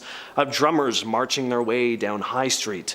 And there's also the tale of Screaming Jenny. So Jenny had no family, no home. She lived in an abandoned storage shed by the Harper's Ferry Railroad. One fall night, Jenny sat huddled by a fire, and then a spark leapt up from the fire, landing on her clothes, which began to catch fire. She was too cold and weak to notice before it was too late. She started screaming and rushed down the train tracks for help. Now here's the thing, when you're on fire, your vision is kind of blocked by light already, so she did not see the 2 glowing lights of a train rushing right towards her, and she was flattened by the train. Ever since this incident, on particularly cold autumn nights, some say they can hear the sounds of screams coming from the train tracks. Conductors have even seen a glowing figure flailing in the night, only to vanish into thin air once the train gets up too close. Next up, we have the Parkersburg North Bend Rail Trail. I'm not sure if that's a tongue twister or the title of an adult movie. But anyways, in the daytime the trail is quite lovely and pretty serene, a great place to go for picnics and lunch dates. However, I suppose if your lunch date is at a park, it's already a picnic. Anyways, you could also go for breakfast, but I wouldn't recommend you go at night. Why? Because it's haunted. Well, part of it is, at least. Specifically, the 1,300 foot long tunnel that can be found along the trail, aka tunnel number 19. It is said that a woman wearing a white dress walks mournfully around inside of its dark walls. The legend goes that she was a bride riding on a train with her groom when she was pushed off and died beside the tracks. People in the area have also reported having found human bones in abandoned houses nearby, but that's an entirely different mystery for another day. And finally, we have the town of Grafton, which is famous for one of the strangest cryptids in the United States, the Grafton Monster, which was first spotted in 1964 by a reporter named Robert Cockrell. He described the creature as this large 7 to 9 foot tall beast with white skin and no visible head. He was driving home from work late at night when he spotted the creature in the middle of the road. They raced home, then gathered 2 of his friends to come back to the site to investigate. The creature was gone, but they claimed to have come across large footprints, and they also heard a strange, low, bellowing whistle sound in the distance. The next day, dozens of calls started coming into the local newspaper, with people reporting to have spotted a similar looking creature, and that's when Cockrell decided to write his article. Reports that the cryptid started dying out by the end of that summer in 1964, but there's still sporadic sightings here and there. Starting off our list today, we have the small town of Fairfax, Virginia, with a population of 24,000 people and one bunny man. No, I'm not talking about some strange, unethical scientific experiment that broke the laws of both nature and the law and created some kind of bunny-human hybrid situation. What I'm actually talking about is just a bit more grounded in reality. You see, what happened was, in the early 1900s, an asylum in the town shut down after local residents caused an uproar over the amount of patients housed at the asylum, as well as its close proximity to their homes. The asylum complied with the wishes of the public by shutting its doors and sending its patients to live out the rest of their days elsewhere, more specifically Lorton Prison. On their way out of town, however, the bus carrying the now prisoners swerved and crashed by Fairfax Bridge, and the then patients, now inmates, escaped. All were eventually located except one, a patient named Douglas Griffin. And soon after the crash, police began finding skinned, half-eaten rabbits hung up along the bridge. It is also said that one night a group of young people went out to explore the area and ended up meeting the same fate as the bunnies. Douglas was never found, and in 1970, almost 60 years after the bus crash, many people reported seeing a man in a white suit with bunny ears carrying a very sharp blade. Was it Douglas? A hoax? Or 60 years later, was it some kind of copycat killer? Next up, we have Quitman, Arkansas. Apparently, y'all got a dog boy you gotta deal with out there. The story begins with a home built in 1890. A few different families lived there before the Bettises moved in. They were a family of 3, Floyd and Aileen Bettis and their son Gerald. Gerald was an absolute terror, especially to animals. Stories began to circulate about Gerald roaming the streets, gathering up stray cats and dogs, which he'd then torment to death. And he grew up to treat his own parents just as badly, keeping them locked away in the attic and even throwing his own father down the stairs at one point, killing him instantly. Gerald was arrested and died in jail, but that's not where his ghost is said to be. Families that have moved into the home since have reported strange things happening inside. First of all, it's said that pets just outright refuse to go into this house. Then there's the story of a contractor who came to work on the house and saw a large man with long brown hair carrying a cat by its neck, who then began rushing towards the contractor before vanishing into thin air. Many believe the home to be haunted by Gerald Bettis, aka the Dog Boy.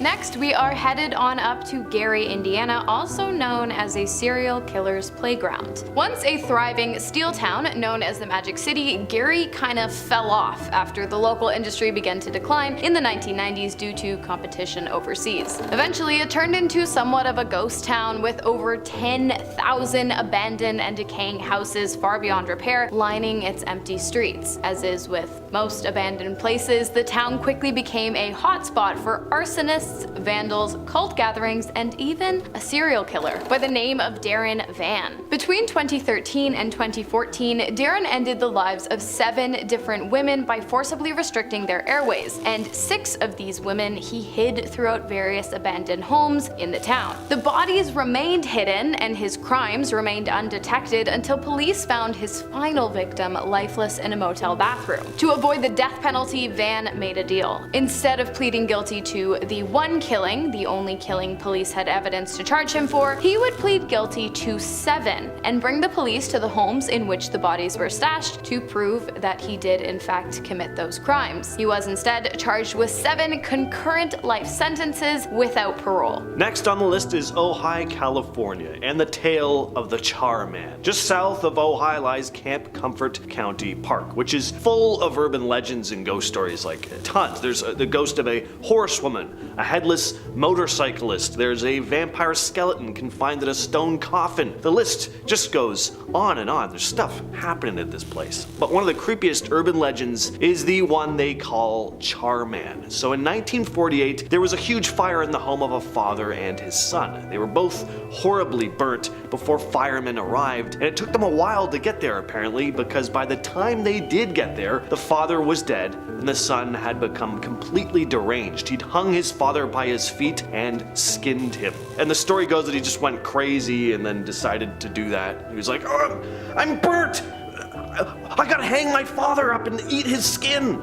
I don't know why that was how it goes, but that's apparently how the story goes. He became then this charred, deranged monster and ran off into the woods and started living like Jason Voorhees. He'd come out and attack unsuspecting people. Charman is said to emit a horrible burning smell and only wears bandages over his burnt, peeling skin. Some say he's a ghost. Others say he survived for a while, living on his own in the woods as a deranged psycho, coming out of hiding on occasion to terrorize people. From the Golden to the Lone Star State, it's time to talk about the Candy Lady who resided in a small Texas town in the early 20th century. While having a Candy Lady in your area might sound like a pretty sweet deal, it really was the complete opposite for those living in this particular town. In fact, the Candy Lady is a story that apparently haunts people of Texas to this day. So who the hell is she? Well, she was a woman with a very sinister NO. It is said that this woman would leave candy on her windowsills each night in an effort to lure young people over to her home. When they got close, she would snatch them up. During this time, many young members of the town were reported missing, and one farmer reported having found rotten teeth strewn along his fields. That is so gross. A sheriff had also been found with his eyes clawed out and his pockets stuffed with candy, and soon after a young boy was found in a very similar state. If this doesn't tell you not to take candy from strangers, I really don't know what does. I can't help you then. Now we move on to Ellicott City in Maryland. This town has a very unsettling urban legend, that of the Blink Man of Ilchester Tunnel, also known as the Flickergeist. Ilchester Tunnel is said to be haunted by the vengeful spirit of a homeless man who was hit by an oncoming train in the 1900s. Now, if you feel like it, you can summon Blink Man to haunt you rather easily. All you need to do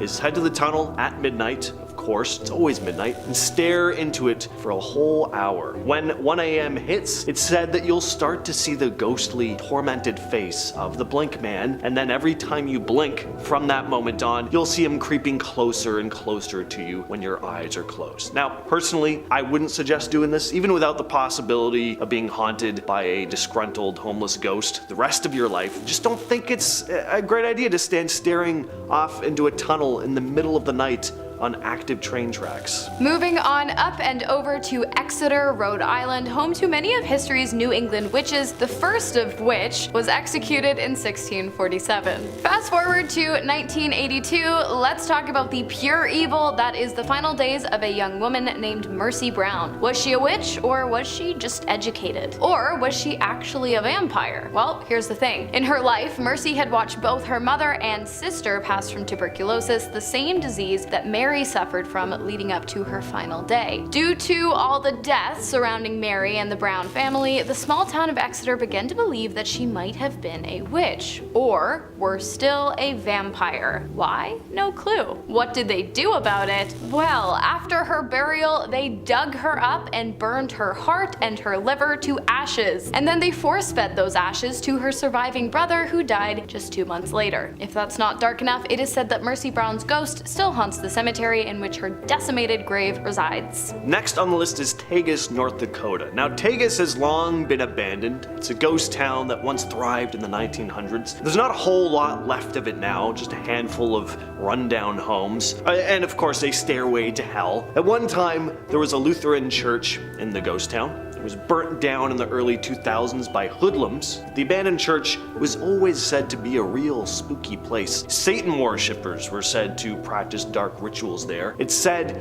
if you stand in the exact spot where the church once stood, you can faintly hear screams coming from the souls that were once damned to hell. Other sights to see at the abandoned town of Tagus include, but are not limited to, a ghost train, which some have seen chugging along the old abandoned train tracks. Love the idea of a ghost train.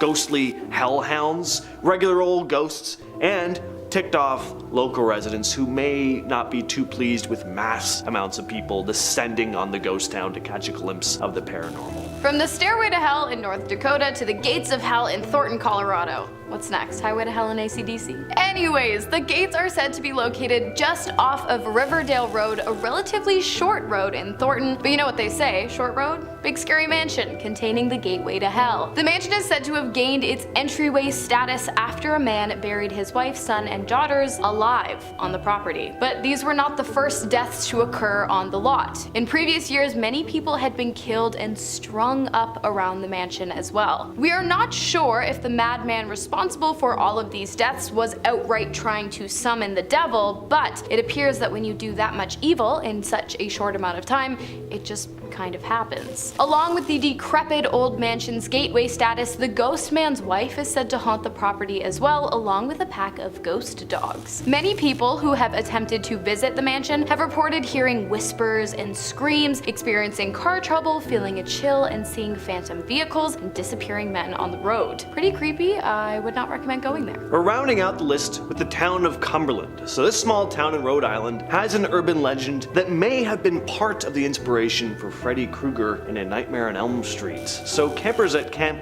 Currana, couldn't figure out how to pronounce that. All you Camp Currana campers, let me know in the comments. But people at this camp have told stories for decades, apparently going all the way back to the early 20th century. So the tale of Fingernail Freddy. Freddy was a farmer who lived in a small log cabin with his wife and children. He was a quiet man who kept mostly to himself, but little hoodlums were always running around on his land and messing with his crops. Well, one day Freddy he had enough. He decided he was going to scare these menaces off his property once and for all by filling a shotgun with rock salt and firing at them. This did scare them off, but not for good. When Freddy was out in town, the young vandals returned and burned his house down, with Freddy's family still inside. Freddy returned to find his cabin engulfed in flames and tried to rush in to save his loved ones, getting severely burned in the process. So Freddy ran off into the woods, living a secluded life, but every once in a while he'd come out to terrorize young boys at Camp Currana, a disfigured monster with a burnt face and incredibly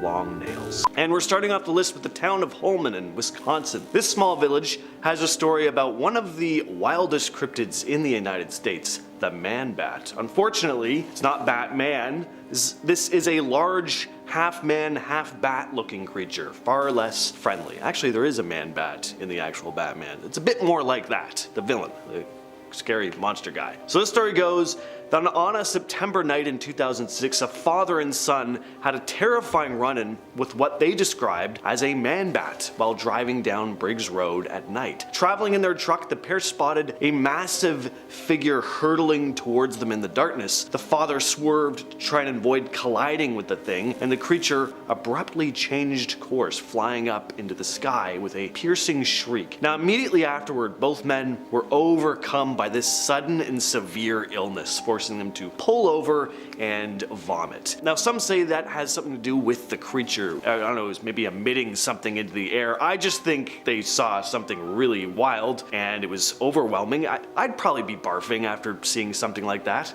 A giant winged creature flying towards my car. I almost just died. They described the creature to authorities, saying it was 6 to 7 feet tall with leathery bat-like wings, clawed appendages, and glowing yellow eyes. Some speculate that this bat creature could somehow be linked to the infamous Mothman, or that it's potentially even just the same creature. Next up, we've got Saxtown, more like Axtown, a small town located just outside of Millstadt in Illinois. In 1847, the town was comprised of mostly German immigrants, and on March 19th of that same year, one of them, Fritz Stelzeride, was killed. After responding to a knock on the front door of his farmhouse, he was struck down with an axe. The killer then entered the home and killed his father, his mother, his grandfather, and his siblings, all with the same weapon. The bodies were found by Stelzeride's neighbor, who got suspicious when he didn't see anyone working on the farm that day. He discovered the disheveled bodies with their throats gouged from end to end. No one knows who the killer was or what their motivation was for ending the lives of an entire family in such a gruesome way. One theory, however, is that the family had been hiding gold on the property, but this was never proved because the existence, or the absence, of the money was never proved. Another theory is that a family member did the killing so that they would become the sole heir to the inheritance, a theory backed by the fact that after the killings, the one remaining member of the family, who had not been on the farm that day, as far as we know, fled the country and changed his name. But again, if someone is targeting Stelzerides, it's probably best not to be one, so his logic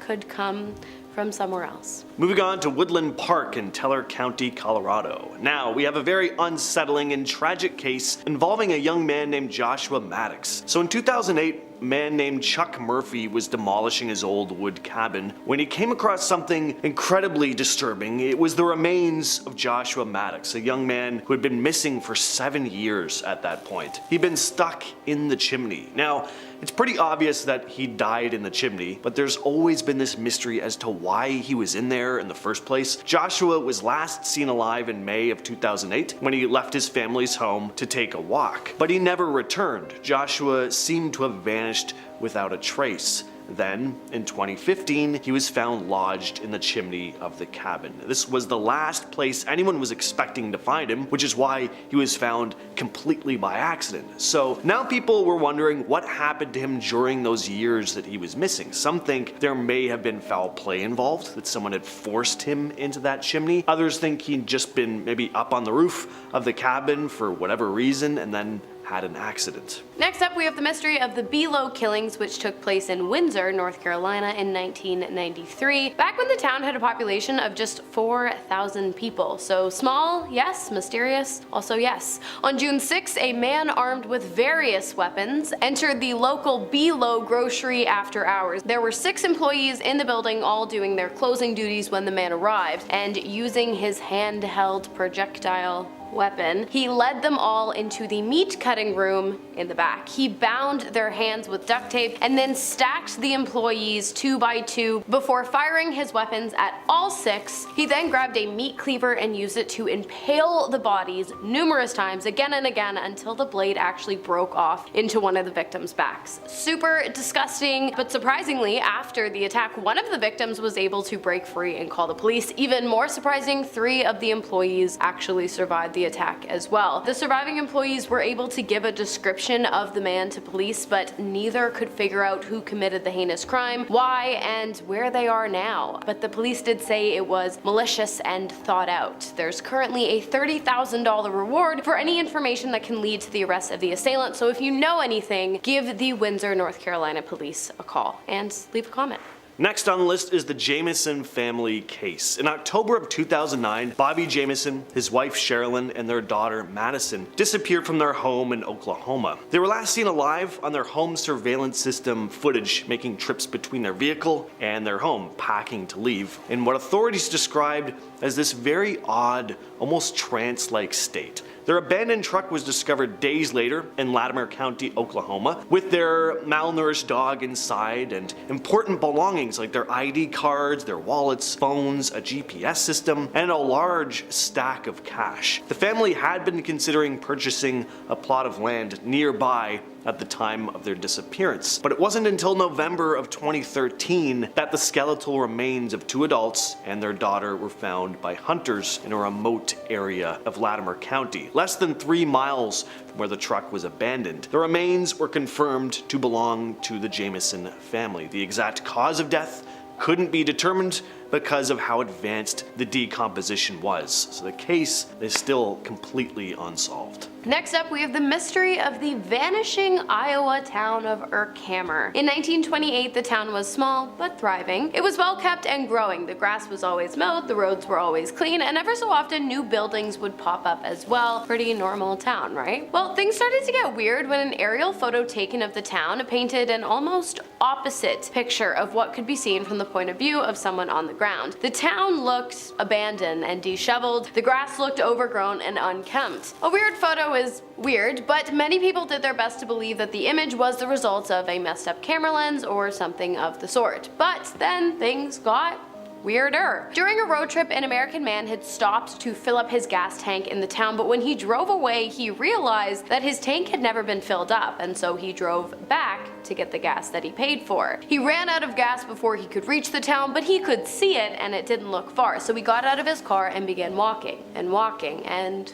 walking. He never made it. No one knows what happened to the town. Some believe it chipped away bit by bit, and others claim that it vanished into thin air out of the blue one afternoon. Alright, next we have the case of Jessica Chambers. This one is pretty distressing. So this happened in Cortland, Mississippi. It's still one of the most baffling cases in the state. Just after 8 p.m. on December 6th, 2014, the body of a burning woman was found next to her car, which was also on fire. It was Jessica Chambers. She was still alive and told first responders that a man named Eric, or Derek, had set her on fire. She was rushed to the hospital where she died the following morning from her burns. Now here are the events that led up to her being found. She spent the morning with friends before heading to her mother Lisa's house, where she took a nap. Later in the afternoon, she received a text message and left her mother's house, mentioning that she was going to grab something to eat and clean out her car. Around 5:30 p.m., Jessica was spotted at a gas station,